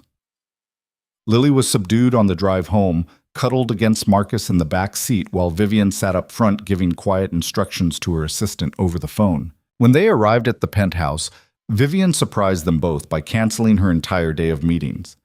I'm working from home today, she announced, her tone brooking no argument. Lily needs rest and supervision, and you, Marcus, need to not be alone with your thoughts. She was right. Left alone, Marcus would have spiraled into anxiety and worst-case scenarios. Instead, Vivian set Lily up on the couch, with her favorite dinosaur books and documentaries while she and Marcus worked side by side at the dining table. The comfortable silence broken only by Lily's occasional excited commentary about velociraptors. It felt like family. Real family, not the arranged version they'd been performing. The moment shattered 3 hours later when Marcus's phone lit up with a news alert. His stomach dropped as he read the headline. Steel Industries CEO's secret marriage exposed. Billionaire wed unemployed single father in Vegas-style ceremony. Oh no, Marcus breathed. Vivian looked up sharply. What? He handed her his phone. Her face went pale as she read, then flushed with anger as she scrolled through the article. It had everything. Their marriage certificate, photos from the hotel, speculation about gold digging and desperation. Worse, it had quotes from anonymous sources claiming Marcus had manipulated Vivian, that the marriage was a scam, that he was using his daughter's illness to extract money from a lonely billionaire. They mentioned Lily, Marcus said, his voice hollow. They put my daughter's medical condition in a gossip article. Vivian's expression turned to ice. This came from inside the company. Someone with access to HR records and security footage. She was already dialing. Patricia, I need you to find out who leaked our marriage details to the press. Yes, immediately. I don't care who they are or what connections they have. I want them identified within the hour. She ended the call and turned to Marcus, her CEO mask firmly in place even though he could see the fury underneath. I'm going to destroy whoever did this. That won't change the fact that it's out there now. Everyone knows. Marcus felt sick. The board is going to lose their minds. Richard Blackwood is probably celebrating. Let them. We did nothing wrong. Vivian, we got drunk and accidentally got married. Then instead of immediately annulling it, we turned it into a year-long arrangement that looks exactly as calculated as the article suggests. They're not entirely wrong about the facts. They're wrong about our intentions. They're wrong about you. And they're absolutely wrong about exploiting Lily's medical condition for clicks and ratings. Vivian's voice was sharp as broken glass. I won't let them turn our lives into entertainment. But the damage was already done. Within hours, the story had exploded across social media and business news sites. Marcus's photo was everywhere, dissected and criticized by strangers who knew nothing about his life. His old neighborhood was swarming with reporters. Mrs. Chen called, furious and protective, warning him not to come back until the vultures moved on to their next victim. The worst part was watching the speculation about Lily. People who'd never met his daughter pontificating about whether her illness was real or exaggerated, whether Marcus was using her as a sympathy card, whether Vivian was foolish or charitable, or both. Turn it off, Vivian said firmly. taking Marcus's phone away when she found him doom-scrolling through another vicious comment thread. Stop reading what strangers say about you. It's poison. They're saying I'm using my sick daughter to con you out of money. They're saying a lot of things. None of them matter. Vivian sat down beside him, her expression softer than her words. Marcus, look at me. Do you know what you are? You're a man who worked 3 jobs to keep his daughter safe, who refused a $500,000 payout because you wouldn't take money you hadn't earned, who exposed corruption in my company even though it made powerful enemies, who loves his child so fiercely that you'd marry a stranger and upend your entire life to give her a chance at health. The article doesn't mention any of that, because the truth doesn't get clicks. Scandal does. Vivian took his hand. But the people who matter know the truth. Patricia knows. Dr. Sarah knows. I know. And soon, when we stand in front of that board and explain ourselves, they'll know too. Marcus wanted to believe her, but the emergency board meeting notice that arrived an hour later suggested the board wasn't interested in explanations. They wanted blood. The meeting was scheduled for the next morning. Vivian spent the evening preparing, her movements sharp with controlled rage. Marcus watched her pace the office, reviewing notes and legal precedents, building her defense like a general preparing for war. You should let me come with you, Marcus said. Absolutely not. They'll tear you apart. They're already tearing me apart. At least this way I can defend myself. Marcus stood firm. Vivian, this is about both of us. About our marriage, our arrangement, our choices. I should be there. You don't know how brutal these meetings can be. Then it's time I learned. Marcus crossed to her, taking the papers from her hands and making her look at him. We're in this together, remember? That was the deal. For better or worse, in board meetings and hospital rooms, we face things together. Vivian searched his face, then nodded slowly. Okay? But if it gets too hostile, I'm pulling you out of there. Deal. The boardroom the next morning felt like a courtroom, with Richard Blackwood playing prosecutor. He didn't waste time on pleasantries. This marriage is a farce, he declared, slapping a copy of the news article on the table. You got drunk, made a catastrophically poor decision, and rather than admit the mistake, you've dragged this company into a scandal that's affecting our stock price and reputation. The stock price dipped 2% and recovered within hours, Vivian replied coolly. Hardly catastrophic. The optics are terrible. Our CEO married to an unemployed nobody. I'm employed, Marcus interrupted quietly, by this company, in a position where I've already saved you $12 million in fraudulent expenses. Richard's face flushed. Yes, let's talk about that. Convenient how you exposed corruption involving my brother-in-law mere weeks after marrying the CEO. Almost like it was planned. It was data analysis, not a conspiracy. Marcus pulled out his laptop, calling up the spreadsheets. Every number is documented and verifiable. If you're suggesting I fabricated evidence, I invite you to audit the work yourself. This isn't about the analysis, another board member, an older woman named Margaret, interjected. This is about judgment. Vivian, you've always been focused and strategic. This marriage appears to be neither. On the contrary, Vivian said, her voice steady despite the tension radiating through her shoulders. This marriage has been one of the most strategic decisions I've made. The board members exchanged glances. Richard leaned forward. Explain. Vivian stood, commanding the room the way she always did. For years, this board has pressured me to present a more stable personal image, to prove I can balance leadership with personal commitments. You've suggested that my single status indicated poor priorities or inability to maintain relationships. You've held dinners introducing me to appropriate partners and questioned my long-term stability as CEO. That's standard succession planning, Margaret said stiffly. That's sexist paternalism, Vivian shot back. You've never questioned male CEOs about their marital status or suggested their bachelor status indicated leadership deficiencies. But I digress. You wanted me married to someone who would support the company, understand the pressures of the position, and not present conflicts of interest. Marcus fulfills all those criteria. He was unemployed when you married him, Richard said. He was between positions after being laid off from a company restructuring. His employment status was temporary. His character is permanent. Vivian's gaze swept the table. Marcus has integrity, work ethic, and analytical skills this company desperately needs. He's also a devoted father dealing with a child's serious medical condition. Our marriage provided solutions for both of us. I gained a partner who understands pressure and sacrifice. He gained stability and medical access for his daughter. So you admit this is transactional, Richard pounced. All marriages are transactional on some level, Vivian replied. People marry for love, for companionship, for financial security, for dozens of reasons.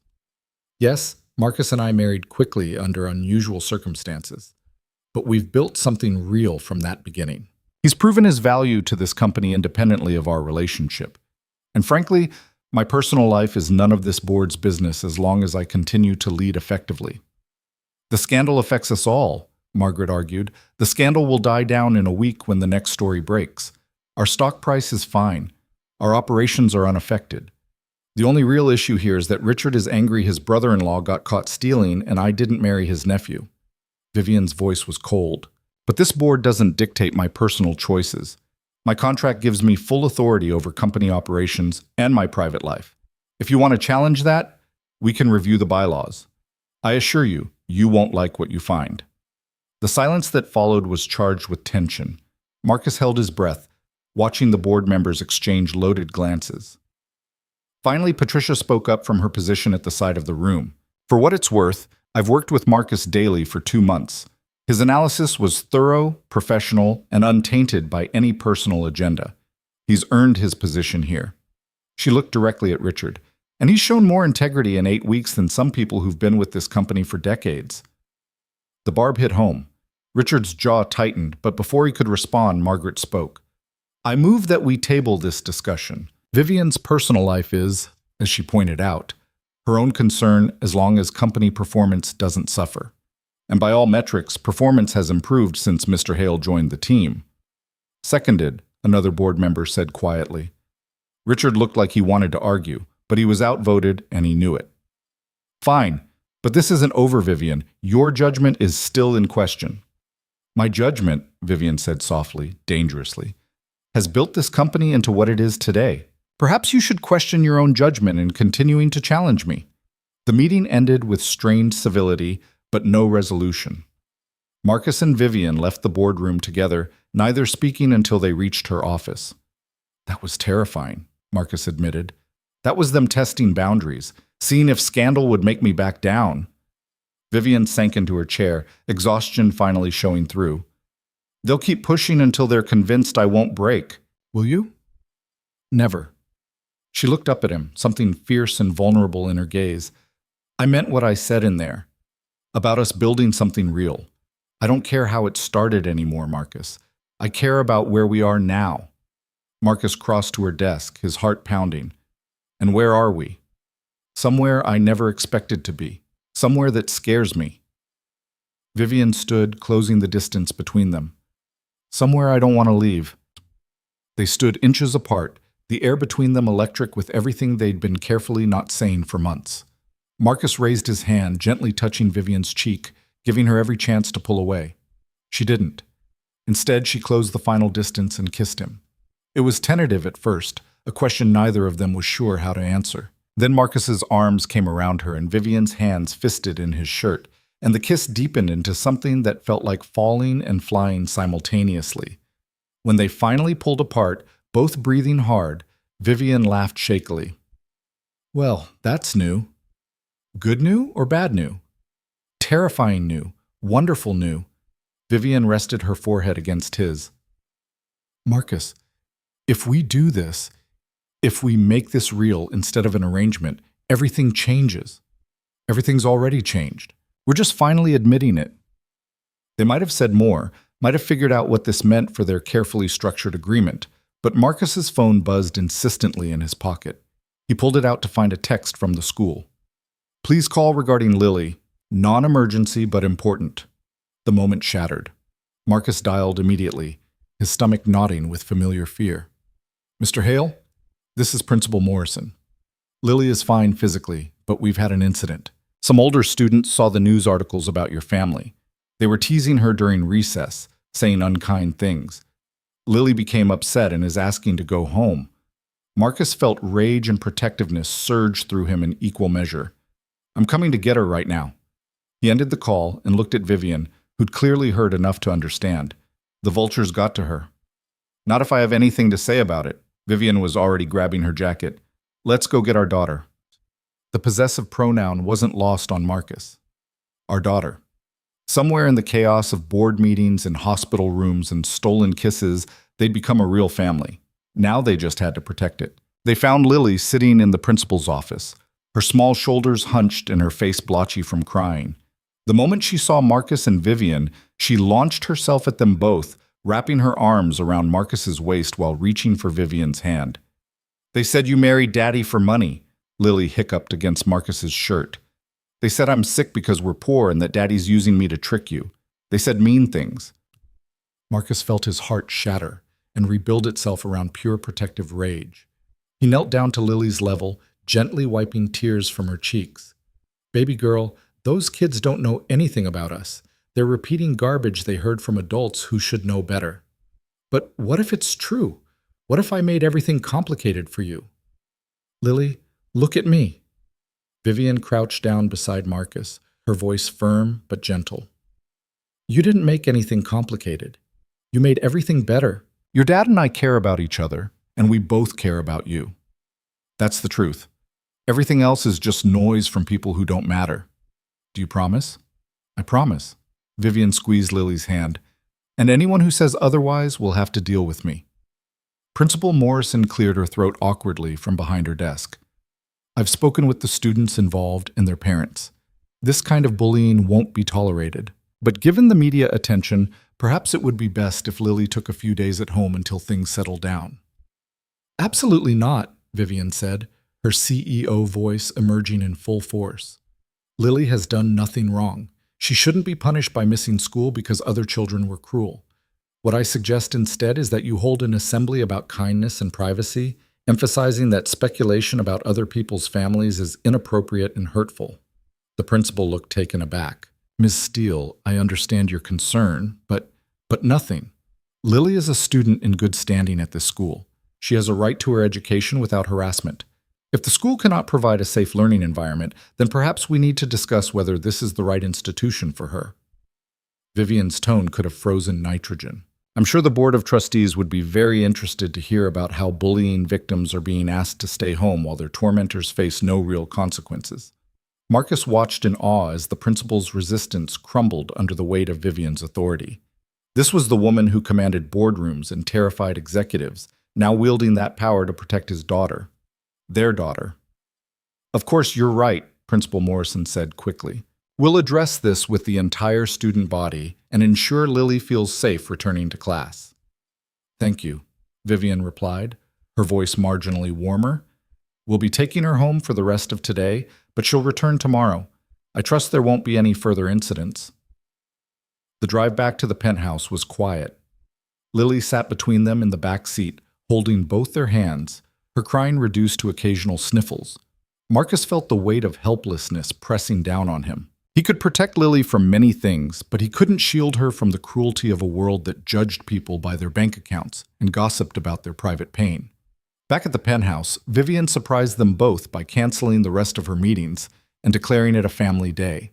She changed out of her business suit into jeans and a sweater, looking more relaxed than Marcus had ever seen her. Together, they built a blanket fort in the living room, something that clearly baffled Vivian's housekeeper when she arrived for her afternoon shift. A fort? Vivian had asked when Lily suggested it. You've never built a blanket fort? Marcus asked, incredulous. I had a somewhat austere childhood. Fort building wasn't encouraged. Then it's time you learned. They draped sheets and blankets over furniture, creating a cozy cave lit by string lights. Vivian's assistant somehow procured within 20 minutes. Inside the fort, they ate pizza and watched Lily's favorite dinosaur documentaries. The three of them squeezed together in a space that was too small and absolutely perfect. This is nice, Lily said drowsily, her head on Marcus's shoulder and her feet in Vivian's lap. Like a real family. We are a real family, Vivian said softly, and Marcus heard the wonder in her voice. This woman who'd built an empire, who commanded respect and fear in equal measure, sounded amazed by the simple act of sitting in a blanket fort with a 6-year-old. After Lily fell asleep, Marcus carefully carried her to bed. When he returned to the living room, Vivian was still sitting in the fort, looking contemplative. "Thank you," Marcus said, settling beside her, "for what you did at the school, for standing up for her." "I meant every word.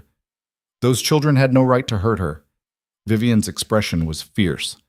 "I've dealt with hostile board members and cutthroat competitors my entire career, but seeing Lily cry because of cruel gossip made me angrier than any business maneuver ever has. Welcome to parenthood. It's 90% terror and 10% moments like this." Vivian leaned against him, the gesture tentative but genuine. "I never thought I'd have this. A family. Someone to come home to. A child who looks at me like I hung the moon just because I helped build a blanket fort. Lily adores you. She has from the beginning.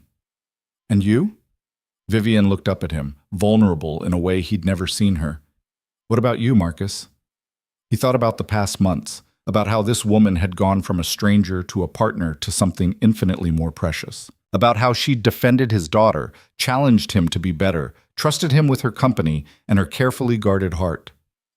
"I'm falling in love with you," Marcus said simply. "Actually, I think I've been falling for a while. I just wasn't ready to admit it." Vivian's breath caught. "This complicates everything. Or simplifies it. We don't have to pretend anymore. Marcus, if we do this, if we make this marriage real, there's no going back, no clean exit after a year, no settlement that lets us part ways amicably. It becomes real with all the messy complications that entails. I know, and I'm terrified. But I'm more terrified of spending the rest of my life wondering what we could have been if we'd been brave enough to try." Vivian kissed him then, soft and searching, a question and an answer all at once. When they pulled apart, she rested her forehead against his. "I've spent my whole life in control," she whispered. "Building walls, making strategic decisions, never letting anyone close enough to hurt me. You and Lily walked through every single defense like they were made of paper. Is that a bad thing? It's the most terrifying and wonderful thing that's ever happened to me." They sat together in the blanket fort, holding each other while the city glittered outside the windows, and Marcus felt something settle in his chest. This was right, complicated and unexpected and occasionally chaotic, but fundamentally right. The peace lasted exactly 12 hours. The next morning, Marcus's phone rang at 6 a.m. Dr. Sarah's name flashed on the screen, and Marcus's heart immediately kicked into overdrive. Doctors didn't call at 6 unless something was wrong. "Marcus, I'm sorry to call so early, but I wanted to catch you before Lily's day started." Dr. Sarah's voice was serious. "I've been reviewing her latest tests with Dr. Chen. Her heart function has declined more rapidly than we anticipated. We need to schedule the surgery as soon as possible." Marcus felt the world tilt. "How soon?" 3 weeks. Dr. Chen has an opening, and given Lily's deterioration, we can't afford to wait longer." 3 weeks. 21 days until his daughter's chest would be cut open, her heart stopped and restarted. Her life hanging in the balance of a surgeon's skill and luck, and 1,000 variables Marcus couldn't control. "Okay," Marcus heard himself say. "What do we need to do?" After the call ended, Marcus sat on the edge of his bed, his hands shaking. 3 weeks. He'd known the surgery was coming, had tried to prepare himself mentally, but the reality of it crashed over him like a wave. A soft knock at his door made him look up. Vivian stood in the doorway in her robe, her hair loose around her shoulders, concern written across her face. "I heard your phone. What's wrong?" "Lily's surgery. They scheduled it. 3 weeks from now." Vivian crossed the room and sat beside him, taking his trembling hands in her steady ones. "Then we have 3 weeks to prepare, to make sure she has the best possible team, the best facility, the best post-operative care. We do this together, Marcus. What if something goes wrong? What if... Then we deal with it. But we don't borrow trouble from a future that hasn't happened yet." Vivian's voice was firm, grounding him. "Lily is strong, doctor. Chen is excellent. We have every advantage available. Now, we trust that it will be enough." Over the next 3 weeks, life became a careful balancing act between normalcy and preparation. They told Lily about the surgery in age-appropriate terms, explaining that the doctors were going to fix her heart so it could work better. She took it with the resilient acceptance of a child who'd lived with medical procedures her entire life. Will it hurt? She asked. You'll be asleep during the surgery, Marcus explained. And afterward, yes, it will hurt for a while. But then you'll feel so much better. You'll be able to run and play without getting tired. Can I still be a paleontologist with a fixed heart? You can be anything you want, baby girl. The media attention around their marriage had mostly died down, replaced by newer scandals and fresher gossip. But Richard Blackwood hadn't given up his campaign against Vivian's leadership. 2 weeks before Lily's surgery, he made his move. Marcus was working late at the office when Patricia burst into his workspace, her expression grim. Emergency board meeting. Richard is calling for a vote of no confidence in Vivian's leadership. Marcus felt his blood run cold. He can't do that. He can if he has enough votes, and he's been working behind the scenes, building alliances, using your marriage and the scandal as ammunition. Patricia's jaw was tight with anger. He's arguing that Vivian's judgment is compromised, that she's prioritizing personal matters over company interests. That's insane. She's been working harder than ever. I know, but Richard has convinced several board members that Vivian is distracted by family responsibilities. He's using Lily's upcoming surgery as evidence that she can't maintain focus. Marcus felt rage build in his chest. He's using my daughter's medical crisis to attack Vivian? Yes, and it gets worse. He's demanding that Vivian either step down voluntarily or face a formal vote that could remove her as CEO. Marcus was already moving toward the door. Where is she? Her office. Marcus, she's trying to handle this alone. She won't ask for help. Good thing I'm not waiting to be asked. He found Vivian standing at her office windows, her posture rigid with tension. She didn't turn when he entered. You heard, she said flatly. Patricia told me. Vivian, this is my fault. If I hadn't, don't. Vivian spun to face him, her eyes blazing. Don't you dare apologize for our marriage or for Lily's surgery. Richard is using them as weapons because he can't challenge me on actual job performance. The company is thriving. We've increased profits, expanded operations, and cleaned up corruption he helped hide. He has no legitimate grounds to challenge my leadership. But he's going to try anyway. Yes, the vote is scheduled for tomorrow. Vivian's voice was tight with controlled fury.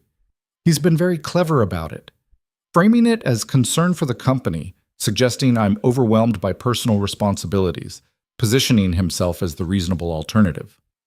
Marcus crossed to her, taking her shoulders gently. Then we fight back. We show the board exactly what you've accomplished. We demonstrate that your personal life hasn't compromised your professional judgment. How? By parading our private struggles in front of the board? By using Lily as a prop to prove I can balance family and work? Vivian shook her head. I won't do that to her, Marcus. I won't use our daughter to win a political battle. Our daughter, Marcus repeated softly. You said our daughter. She is ours, legally, emotionally, in every way that matters. Vivian's voice cracked slightly. Which is why I'm considering Richard's offer. Marcus felt his world stop. What offer? He approached me privately this morning. If I step down voluntarily and name him interim CEO, he'll make the vote go away. He'll ensure a generous severance package and agree not to challenge any personal arrangements, including Lily's medical coverage. He's blackmailing you. He's offering a clean exit that protects everyone I care about. Vivian's expression was anguished. Marcus, if I fight this and lose, I lose everything. The company, my reputation, possibly even the ability to ensure Lily's surgery is covered. Richard made it very clear that if I force a vote, he'll make sure the company fights every insurance claim related to her medical care. Marcus felt rage like he'd never experienced before. He threatened to deny coverage for a child's heart surgery? Not explicitly, but the implication was clear. Vivian's hands clenched into fists. I built this company from nothing. I've sacrificed everything for it. But I won't sacrifice Lily. If stepping down protects her, then that's what I'll do. No. Marcus's voice was hard. Absolutely not. We don't negotiate with terrorists, and that's exactly what Richard is. Marcus, be reasonable. I am being reasonable. What's unreasonable is letting a corrupt board member blackmail you out of the company you built by threatening a child. Marcus pulled out his phone. I'm calling our lawyer, and then I'm calling every board member personally, and then I'm going to make sure Richard Blackwood regrets ever using my daughter as leverage. You can't win this fight. Watch me. The next 12 hours were a blur of phone calls, document reviews, and strategic planning. Marcus reached out to Patricia, who immediately rallied other executives to Vivian's defense. Together, they compiled evidence of Richard's questionable business dealings, his connection to the corrupt facility manager, and his pattern of undermining Vivian's leadership through manipulation and intimidation. But Marcus's most powerful weapon was the truth, delivered directly to each board member in private conversations. "I understand you have concerns about Vivian's judgment," Marcus told Margaret during a late-night phone call. "But let me tell you what I've seen in the past 4 months. I've seen a woman who works 18-hour days and still makes time to help a 6-year-old build a blanket fort. I've seen a CEO who exposed corruption even when it made powerful enemies because protecting the company mattered more than politics. I've seen someone who treats every employee with respect, from the executive suite to the maintenance staff. Mr. Hale, I appreciate your loyalty to your wife, but this isn't about loyalty. It's about recognizing excellence when you see it. Vivian Steele has tripled this company's value in 5 years. She's built a culture of innovation and integrity. And yes, she fell in love and got married. That makes her human, not incompetent. If you vote against her tomorrow, you're not protecting the company. You're letting Richard Blackwood stage a coup because his ego can't handle taking orders from a woman smarter than he is." There was a long silence. Then Margaret said quietly, "You make a compelling argument. I'm just telling the truth. The question is whether the board has the courage to recognize it." By the time the board meeting convened the next afternoon, Marcus had spoken to every voting member. He had no idea if it had been enough, but he'd done everything he could. The meeting was closed to everyone except board members and senior executives, which meant Marcus had to wait outside with Patricia and several other department heads. The minutes crawled by with agonizing slowness. "She's going to be okay," Patricia said, though she sounded like she was trying to convince herself as much as Marcus. "Vivian is the strongest person I know. She'll fight." "Unless she decides protecting Lily is more important than fighting," Marcus said quietly. "I know her, Patricia. If she thinks stepping down will keep Richard from interfering with Lily's medical care, she'll do it. Then we have to trust she knows we have her back." 2 hours into the meeting, Marcus's phone buzzed with a text from Vivian, just 3 words that made his heart stop. "They're voting now." Marcus stood, unable to sit still any longer. He paced the corridor outside the boardroom, his mind racing through scenarios. If Vivian lost, she'd lose everything she'd built. But they'd still have each other, still have Lily. They'd figure it out. But Marcus knew it would break something in Vivian to lose her company to Richard's manipulation. The company was her father's legacy, her life's work, her identity in many ways. Losing it would leave a wound that might never fully heal. The boardroom doors opened. Board members filed out, their expressions neutral and unreadable. Marcus searched their faces for clues but found nothing. Finally, Vivian emerged. She looked exhausted, her face pale, but when her eyes met Marcus's, he saw something that made his knees weak with relief. Triumph. She walked straight to him, ignoring the watching executives and board members, and took his hands. "The vote failed," she said quietly. 7-3 in my favor. Richard's motion for no confidence was rejected. Marcus pulled her into his arms, not caring about propriety or professional appearances. "Thank heaven." "It was your phone calls," Vivian said against his shoulder. "Margaret told me afterward. You spoke to every board member, defended me, made them see past Richard's manipulation.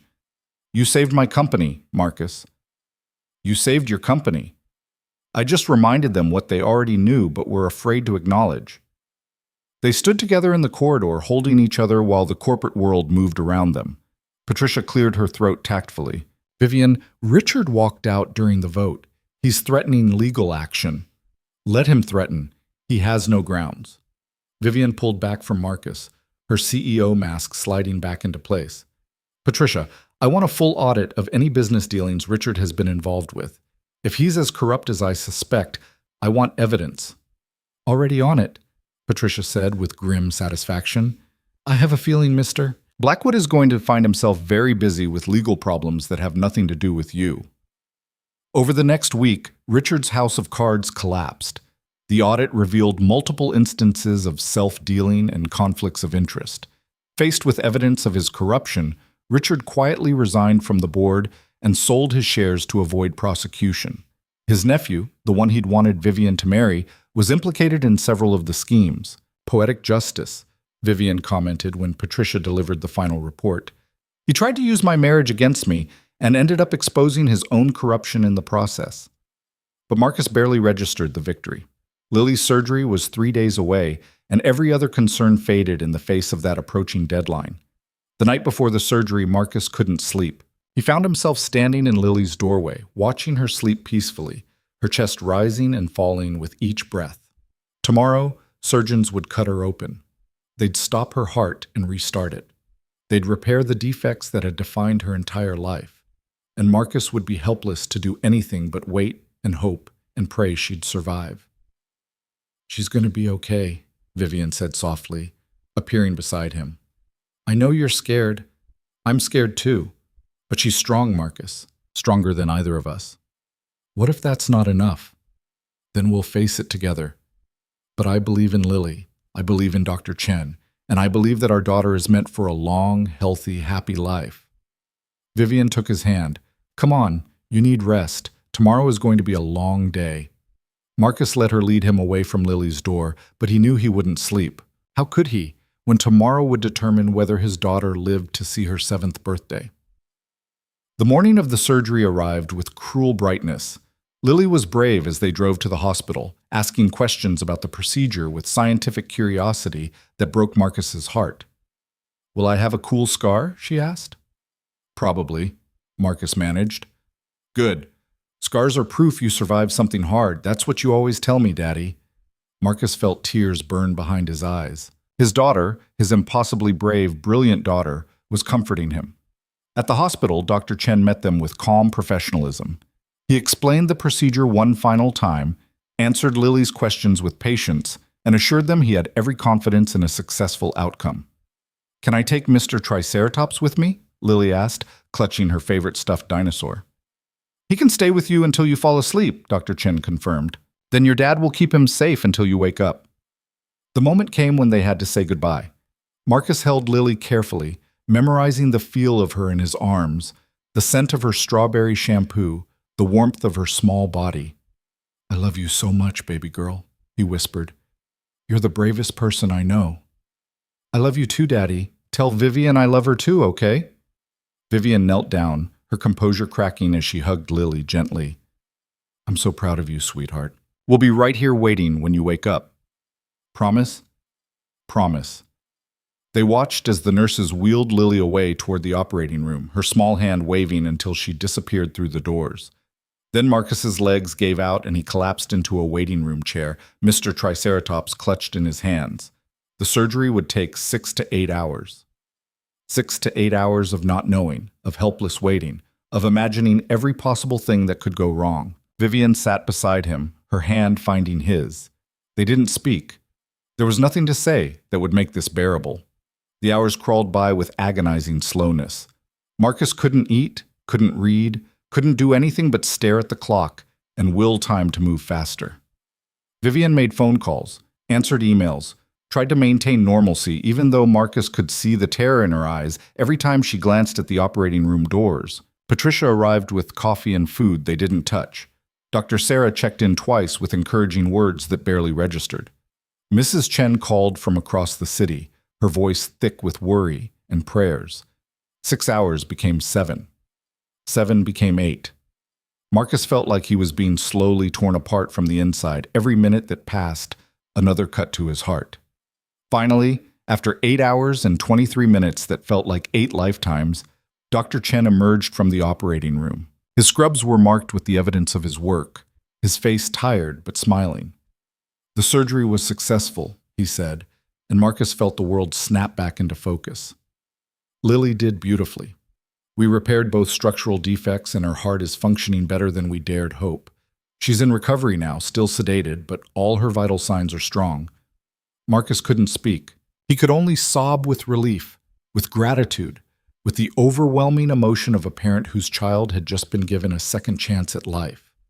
Vivian's arms came around him, and Marcus realized she was crying too, tears streaming down her face as she held him.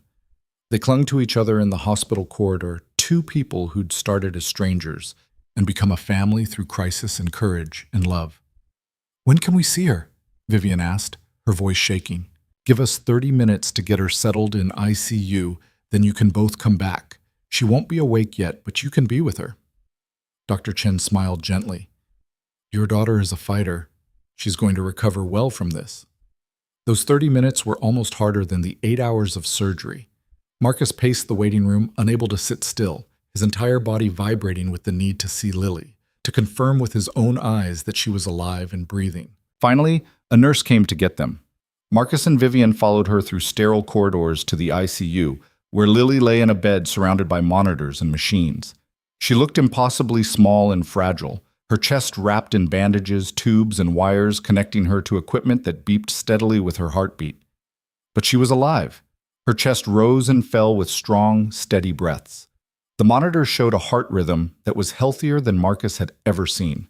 Hi, baby girl, Marcus whispered, taking her small hand carefully. You did it. You were so brave. Lily didn't respond, still deep in medicated sleep, but Marcus swore her fingers twitched in his grip. Vivian stood on the other side of the bed, her hand gently stroking Lily's hair.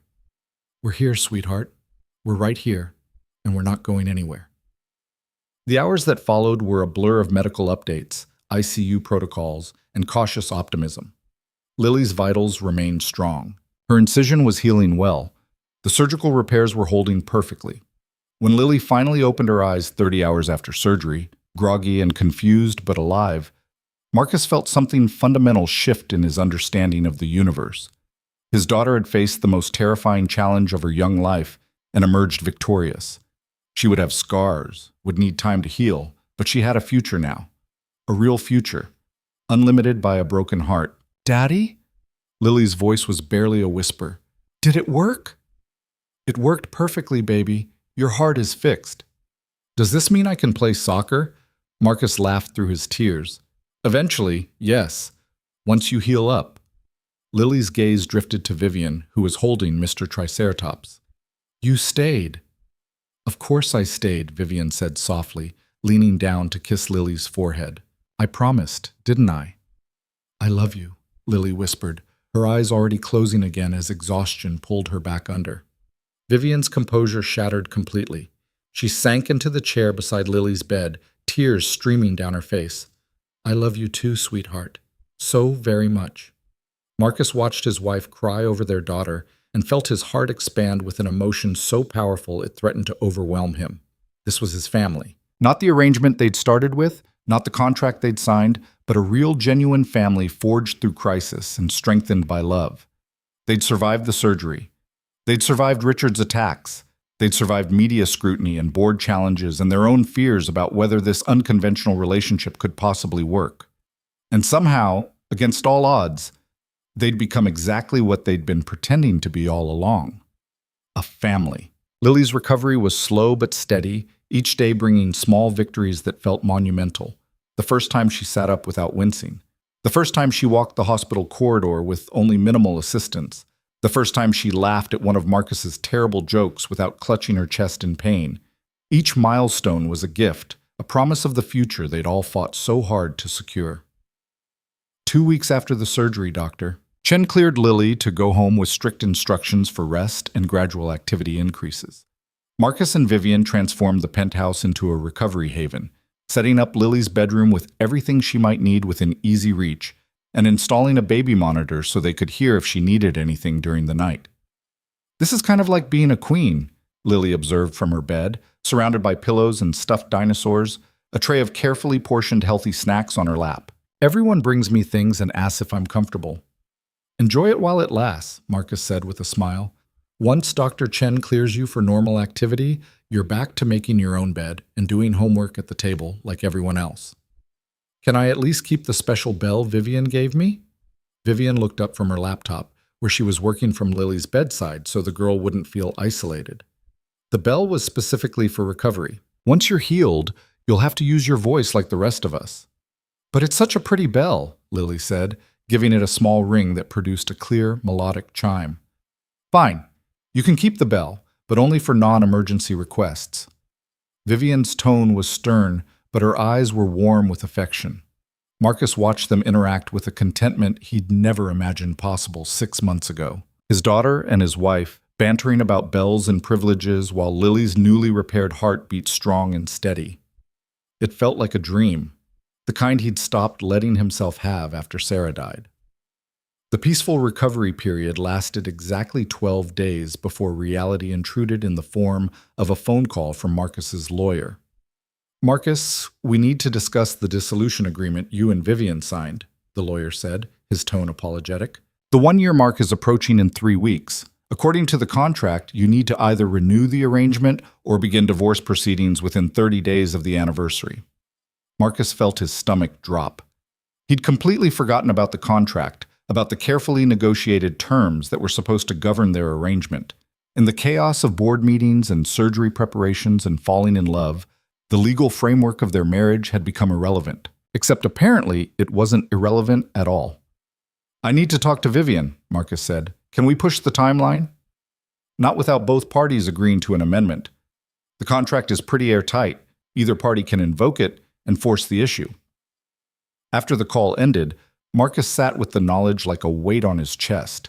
They needed to talk about this, needed to decide what their marriage actually was beyond the emotional reality they'd been living. But with Lily still recovering, with work demands piling up, with life happening at its usual relentless pace, finding the right moment felt impossible. He decided to wait until Lily was stronger, until things settled down. It was a cowardly choice and he knew it, but the thought of disrupting their fragile happiness terrified him. Vivian made the decision for him 3 days later.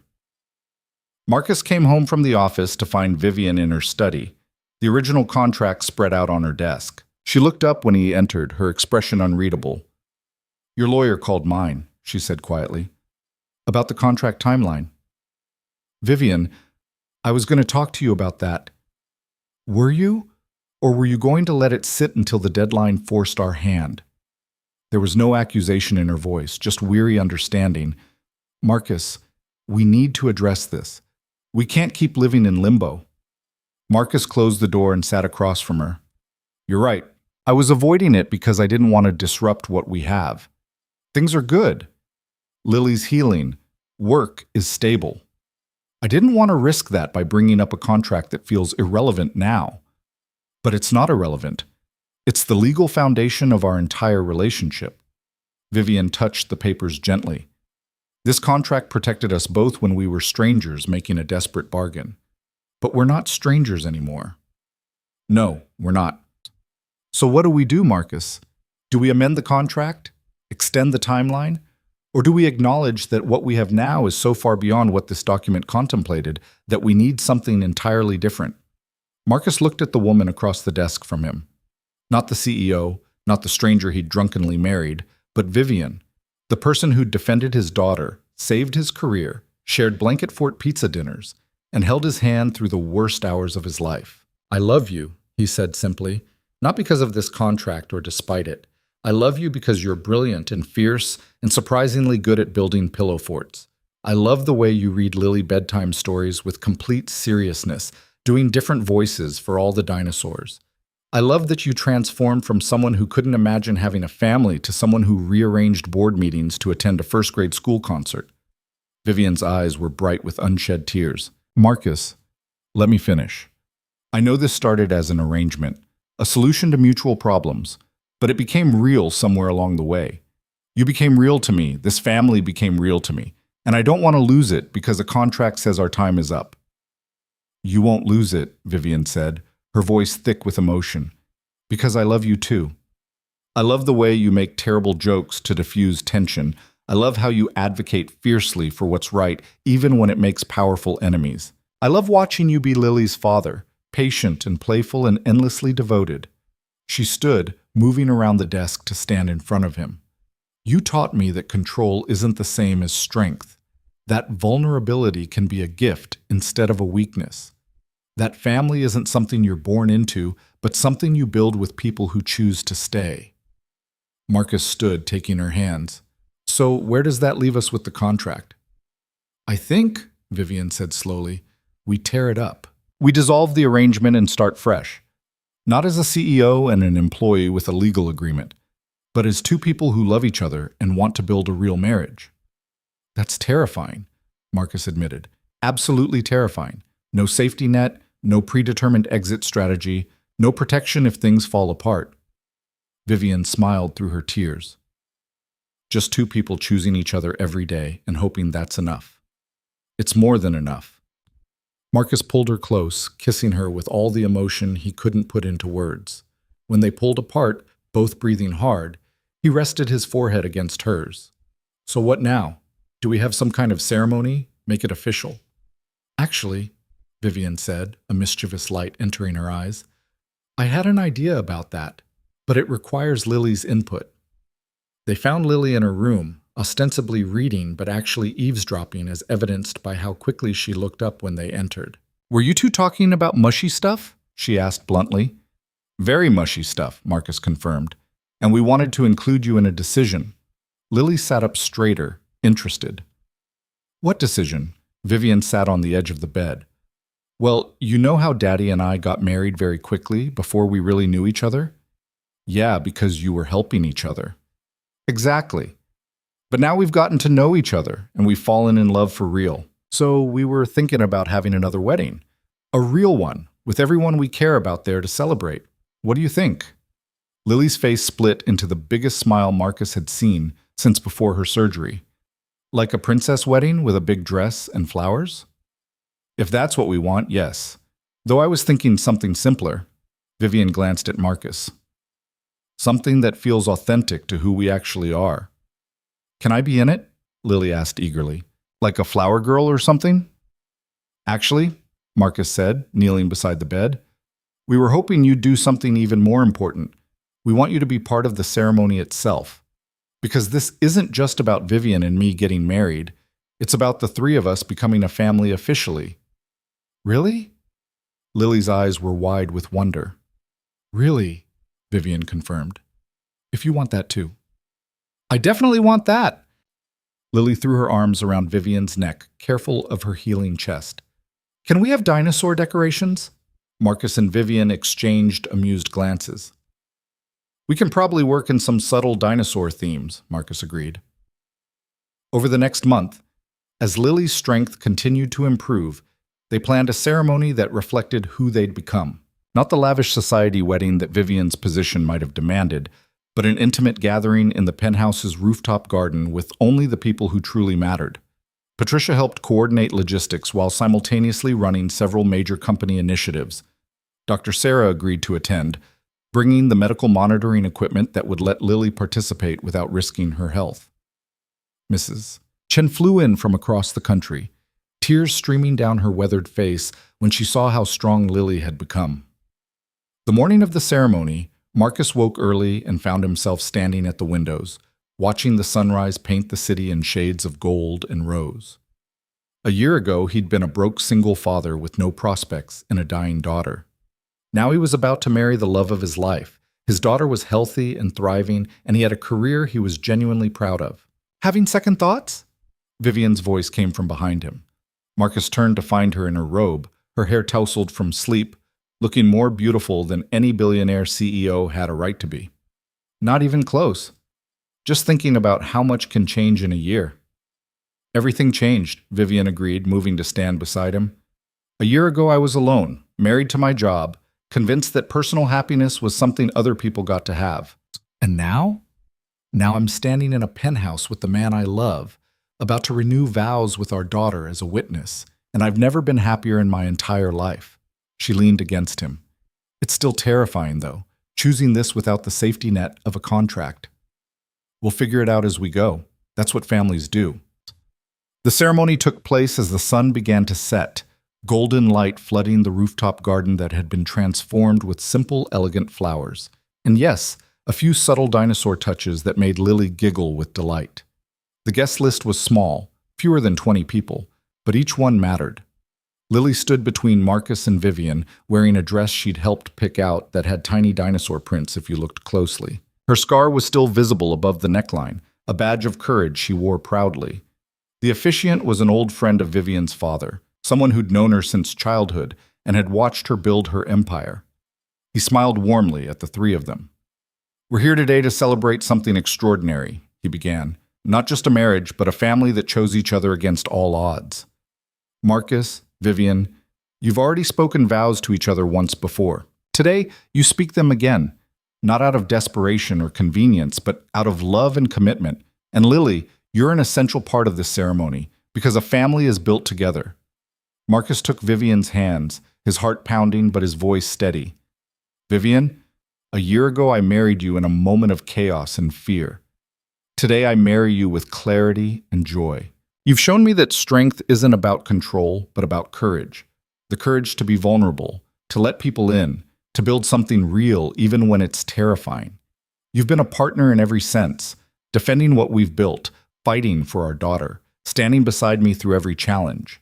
I promise to choose you every day, to support your dreams while we build new ones together, and to love you with everything I have for as long as we both live. Vivian's voice was thick with emotion when she responded. Marcus, you taught me what I'd been missing in my carefully controlled life. You showed me that love isn't a weakness but a strength, that family isn't a distraction from success but the definition of it. You've given me joy I didn't know existed and a daughter I never imagined I'd have. I promise to choose vulnerability over control, to trust in what we're building together, and to love you and Lily with fierce devotion for the rest of my life. Then they both turned to Lily, kneeling so they were at her eye level. Lily, Vivian said gently, I know I'm not your mother by birth, but I promise to love you like you're my own, to support your dreams of becoming a paleontologist or anything else you choose, to celebrate your victories and comfort you through your struggles. You've made my life infinitely richer, and I'm honored to be your family. And baby girl, Marcus added, his voice catching, you've been my reason for everything since the day you were born. Watching you grow stronger, seeing your dreams become possible, has been the greatest joy of my life. I promise that no matter what happens, you'll always be loved, always be supported, and always be our most important priority. Lily looked between them, her eyes bright. I promise to try to use the bell only for emergencies, she said solemnly, making the small gathering laugh. Then she grew more serious. And I promise to love you both forever and ever, even when I'm a grown-up paleontologist discovering new dinosaurs. There wasn't a dry eye in the garden. They exchanged new rings, simple bands that symbolized their choice rather than their original accident. When the officiant pronounced them married, in truth and by choice, Marcus kissed Vivian while their friends and family cheered and Lily made gagging noises that dissolved into giggles. The reception was relaxed and joyful, people mingling in the garden as the city lights began to twinkle below. Patricia cornered Marcus at one point, champagne glass in hand. You know, when Vivian first told me about this arrangement, I thought she'd lost her mind, Patricia admitted. I was convinced it would blow up spectacularly and damage everything she'd built. And now? Marcus asked. Now I think it might be the smartest decision she ever made. You're good for her, Marcus. You make her human again. Patricia raised her glass. To unconventional choices that somehow work out perfectly. Marcus clinked his glass against hers. I'll drink to that. Later, as the party wound down and Lily dozed in a chair under Dr. Sarah's watchful eye, Marcus found himself alone with Vivian on the edge of the rooftop, looking out over the city that had become their home. No regrets? He asked. Not a single one. Vivian leaned into him. Though I reserve the right to remind you that you said, for better or worse, the next time we disagree about something. I'm sure that will be very soon. We still need to decide Lily's school enrollment for next year, and I know you have opinions about the advanced science track. She's brilliant. She should be challenged. She's 7. She should get to be a kid. She can be both. Vivian smiled up at him. See? We're already exercising our for better or worse clause. Marcus laughed and pulled her closer. I love that we get to argue about normal family things, school enrollment and bedtimes and whether dinosaur-themed birthday parties are too childish for a sophisticated 7-year-old. They're never too childish, Vivian said firmly. I've already started researching venues with paleontology exhibits. Of course you have. They stood together in comfortable silence, watching the city lights shimmer. After a while, Vivian spoke again, her voice contemplative. Do you ever think about that night? The one where we got drunk and accidentally married? Sometimes. Usually when I'm trying to fall asleep and my brain decides to replay every embarrassing moment of my life. I think about it often, Vivian admitted, about how many things had to go wrong for us to end up in that bar at the same time. If I hadn't had that terrible dinner with Richard's nephew, if you hadn't been laid off that specific day, if either of us had chosen a different bar or gone home instead of drinking our problems away. Sliding doors, Marcus murmured, all the tiny choices that led to this moment. I used to believe in control, Vivian said, in planning and strategy and never leaving things to chance. But sometimes the best things in life come from moments when you completely lose control. Are you saying our drunken wedding was the best thing that ever happened to you? I'm saying that the family we built from that drunken wedding is the best thing that ever happened to me. The wedding was chaos. What came after was choice. She turned to face him fully. Every day I choose you, Marcus. I choose us. And that matters more than any contract ever could. Marcus kissed her, soft and sweet, while the city sprawled below them and their daughter slept peacefully nearby and their friends celebrated the family they'd become. When they pulled apart, he rested his forehead against hers. Every day I choose you too, he whispered. Even on the days when you're terrifying in board meetings, and I remember you could buy and sell me 1,000 times over. Especially on those days, Vivian said with a smile. Someone needs to keep you humble. A small voice interrupted them. Are you two being mushy again? They turned to find Lily watching them, still half asleep but smiling. Dr. Sarah stood behind her, looking apologetic. Sorry, she woke up and insisted on finding you both. I wanted to make sure you didn't forget about me now that you're married for real, Lily said, her logic impeccable despite her drowsiness. Marcus scooped her up carefully, mindful of her healing chest. We could never forget about you, baby girl. You're the whole reason this family exists. That's a lot of responsibility for someone who's only 7, Lily observed. You're wise beyond your years, Vivian said, smoothing Lily's hair, but also exhausted beyond your bedtime. Let's get you to bed. They said goodbye to the remaining guests and carried Lily inside. As Marcus tucked her into bed, she looked up at him with those wide, curious eyes that had been asking difficult questions since she learned to talk. Daddy, are we going to be okay now? Like, forever okay? Marcus's throat tightened. Well, forever is a long time, and nobody can promise that everything will always be perfect. But I can promise that we're a family now, officially and for real. And families stick together through whatever comes. Even scary stuff like more surgeries if my heart has problems again? Even that. Though Dr. Chen says your heart is doing so well that you probably won't need another surgery. You're healing beautifully. Good. Because I want to be healthy enough to go on a dinosaur dig when I'm older. You can't find fossils if you're stuck in hospitals all the time. Vivian sat on the other side of the bed. Then we'll make sure you stay healthy so you can discover new species and name them after yourself. I'm going to name one after you, Lily said sleepily. Vivianosaurus, it'll be the nicest dinosaur. I'm honored, Vivian said, her voice thick with emotion. After Lily finally fell asleep, Marcus and Vivian retreated to their own room. They changed out of their ceremony clothes in comfortable silence, the kind that comes from genuine intimacy rather than the absence of things to say. I've been thinking about something, Vivian said as they settled into bed. The original contract stipulated a $5 million settlement at the end of the year. Marcus stiffened. Vivian, let me finish. Obviously that settlement is void since we're staying married, but I want to do something with that money. I want to establish a foundation in Lily's name, the Lily Hale Foundation for Pediatric Cardiac Care. It would provide funding for families who can't afford the kind of care Lily received. Research grants for new treatments, support systems for parents navigating their children's heart conditions. Marcus stared at her, overwhelmed. That's incredible. Lily's surgery cost nearly $500,000. We could afford it because I have resources most people don't. But there are families out there right now making impossible choices between their child's health and financial survival. I want to help them. Vivian took his hand. We got lucky, Marcus. We got each other. We got access to excellent care. We got a happy ending. I want to give other families that same chance. You're amazing, Marcus said simply. Has anyone ever told you that? You might have mentioned it once or twice. Vivian smiled. But I want you involved in the foundation too. Your perspective as a parent who's been through this, who knows what it's like to be terrified and broke and desperate, that matters. We could really make a difference together. Together, Marcus repeated, liking the sound of it. I'm in. Absolutely in. Over the following months, life settled into a new normal that felt miraculous in its ordinariness. Lily returned to school full-time, thriving academically and socially. Her scar faded to a thin silver line she wore with pride, showing it to anyone who asked and explaining in clinical detail exactly what the surgeons had done to fix her heart.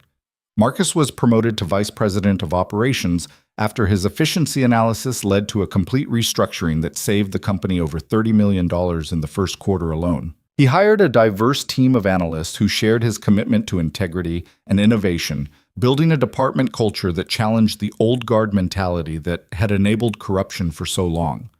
Vivian led the company to its most profitable year on record, while simultaneously launching the Lily Hale Foundation with an initial endowment that made national news. She and Marcus worked together on the foundation's mission and strategy, combining her business acumen with his lived experience to create programs that actually helped families in crisis. The foundation's first recipient was a young couple Marcus had met through Dr. Sarah, parents whose daughter needed the same surgery Lily had undergone but whose insurance denied coverage. Marcus personally walked them through the application process and was there when they received the news that the foundation would cover all surgical and post-operative costs. You're giving them what someone gave us, Marcus told Vivian later. A chance, hope, the knowledge that they're not alone. We're giving them what we gave each other, Vivian corrected. A reminder that sometimes help comes from the most unexpected places. On Lily's 8th birthday, they threw the dinosaur-themed party to end all dinosaur parties. The penthouse was transformed into a prehistoric landscape, complete with fossil dig stations, paleontologist costume dress-up, and a cake shaped like a triceratops that probably cost more than Marcus's old monthly rent. Mrs. Chen flew in for the celebration, bringing homemade dumplings and stories about Marcus as a child that made Lily laugh until she couldn't breathe. Patricia attended with her husband and teenage son, who gave Lily a genuine fossil from Wyoming as a gift that made her eyes light up with pure joy. Dr. Sarah brought her latest report on Lily's heart function, better than normal for a child her age. No restrictions on physical activity, all clear for the soccer league Lily had been begging to join. Can I really play? Lily asked, clutching the report like it was treasure. You can really play, Dr. Sarah confirmed. Your heart is strong and healthy. You're officially just a regular kid now. I was never a regular kid, Lily said matter-of-factly. Regular kids don't have a foundation named after them or get to have two awesome parents who used to have a fake marriage. The entire room went silent. Then everyone burst into laughter, because what else could you do when an 8-year-old summarized your entire complicated history with perfect accuracy? That night, after the guests had gone and Lily had finally crashed from sugar and excitement, Marcus and Vivian stood together in the quiet penthouse. Vivian was still wearing the ridiculous party hat Lily had insisted she keep on, and Marcus had remnants of chocolate cake on his shirt. This is us now, Vivian observed. Birthday parties and foundation galas, school drop-offs and board meetings, dinosaur facts and business strategy. Exhausting and perfect, Marcus agreed, though I could do without the 6 a.m. wake-ups when Lily discovers a new dinosaur documentary. That's what coffee is for. Vivian removed her party hat and set it aside, her expression growing serious. Marcus, can I tell you something? Always. A year ago, when we stood in front of the board and defended our marriage, I was terrified. Not of losing my position or the company, but of losing you and Lily, of this family we'd accidentally created falling apart. She took his hands. That terror has never completely gone away. Every day I wake up a little bit afraid that I'll somehow ruin this, that my need for control will push you away, that I'm not enough for the family we've built. Vivian, but then I look at days like today, at Lily's joy and your patience and the life we've created together, and I realize that fear is just part of love. You can't have one without the other. The fear means it matters. The fear means I'm finally letting myself care about something more than control and success. Marcus pulled her close, holding her while the city lights twinkled beyond the windows. I'm scared too sometimes. Scared that I'm not smart enough or successful enough or sophisticated enough for this world you live in. Scared that someday you'll realize you could have married someone actually appropriate and you settled for me instead. You're not a settlement, Marcus. You're the best choice I ever made. You and Lily are my family, my home, my everything. Vivian pulled back to look at him. We're both scared, but we're scared together, and somehow that makes it bearable. More than bearable. It makes it real. They stood together in the quiet penthouse, two people who'd started as strangers bound by a drunken mistake and become partners, lovers, parents, and best friends through crisis and choice and love.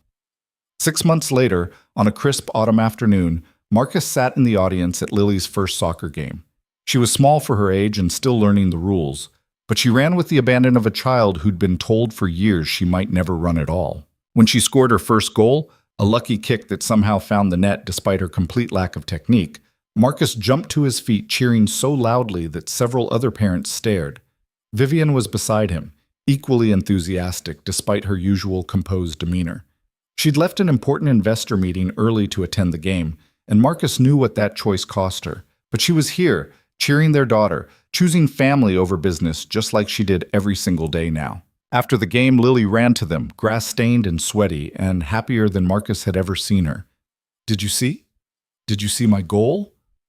We saw, Vivian confirmed, lifting Lily into a hug. You were magnificent.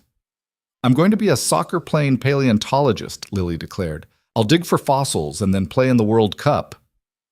Ambitious, Marcus said. I like it. That evening, after Lily had showered and eaten and fallen asleep still clutching her participation medal, Marcus and Vivian sat together in what had become their favorite spot, the rooftop garden where they'd renewed their vows. The city stretched out below them, full of possibilities and challenges and the ordinary magic of everyday life. Do you ever think about how different things could have been? Marcus asked. If we'd annulled the marriage that first day? If I'd taken the settlement and walked away? Sometimes, Vivian admitted, but only to appreciate how lucky we are that we didn't, that we chose the harder path, the uncertain path, and it led us here. To a rooftop garden on a Tuesday night, exhausted from our kids' soccer game, discussing foundation budgets and weekly meal planning. Exactly that. The most ordinary, extraordinary life. Vivian leaned against him. I love you, Marcus Hale. Not because you saved my company or because our arrangement became convenient, but because you make me laugh. You challenged me to be better, and you gave me a family when I didn't even know I wanted one. I love you too, Marcus said, kissing the top of her head. Even though you're still terrifying in board meetings, and you definitely cheated at Monopoly last week. I did not cheat, I executed superior strategy. You hid money under the board. Prove it. They argued playfully about Monopoly tactics and what to make for dinner tomorrow, and whether Lily was old enough for her own phone, and Marcus realized this was happiness.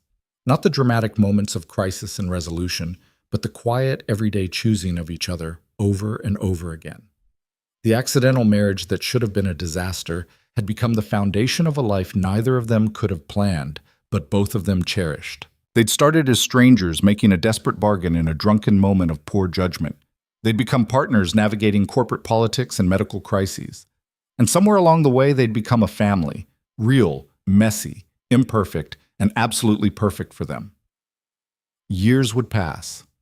Lily would grow up, would become that soccer-playing paleontologist she'd dreamed of, would make them proud in 1,000 ways they couldn't yet imagine. The foundation would expand, helping hundreds of families facing impossible choices about their children's health. Marcus would continue to rise in the company, earning his place through merit rather than marriage. Vivian would lead steel industries to heights her father never imagined, proving that strength came not from isolation, but from the people who chose to stand beside you. But all of that was future, possibility, potential. Tonight, they were just Marcus and Vivian, watching the city lights and discussing their daughter's soccer game and planning tomorrow's breakfast. They were a family built from chaos and choice, from crisis and love, from an accidental beginning that had become the most intentional thing in both their lives. And as Marcus held his wife under the stars, listening to her explain her strategy for the Foundation's next major initiative while simultaneously planning Lily's upcoming birthday party, he thought about that desperate night in the hotel bar. About two lonely, broken people finding each other in their darkest moment. about a decision that should have been a mistake becoming the best thing that ever happened to both of them. Sometimes the wrong choices led to the right life. Sometimes the most desperate gambles paid off in ways you never expected. Sometimes you married a stranger in a drunken stupor and ended up with everything you never knew you needed. Sometimes, Marcus thought as Vivian laughed at something he'd said, and the city glittered below them and their daughter slept safely in a room with her fixed heart and unlimited future. Sometimes accidents were exactly what they were supposed to be. Not mistakes at all, but the universe's way of giving broken people a chance to build something whole together. And that, Marcus decided, was more than enough. It was everything.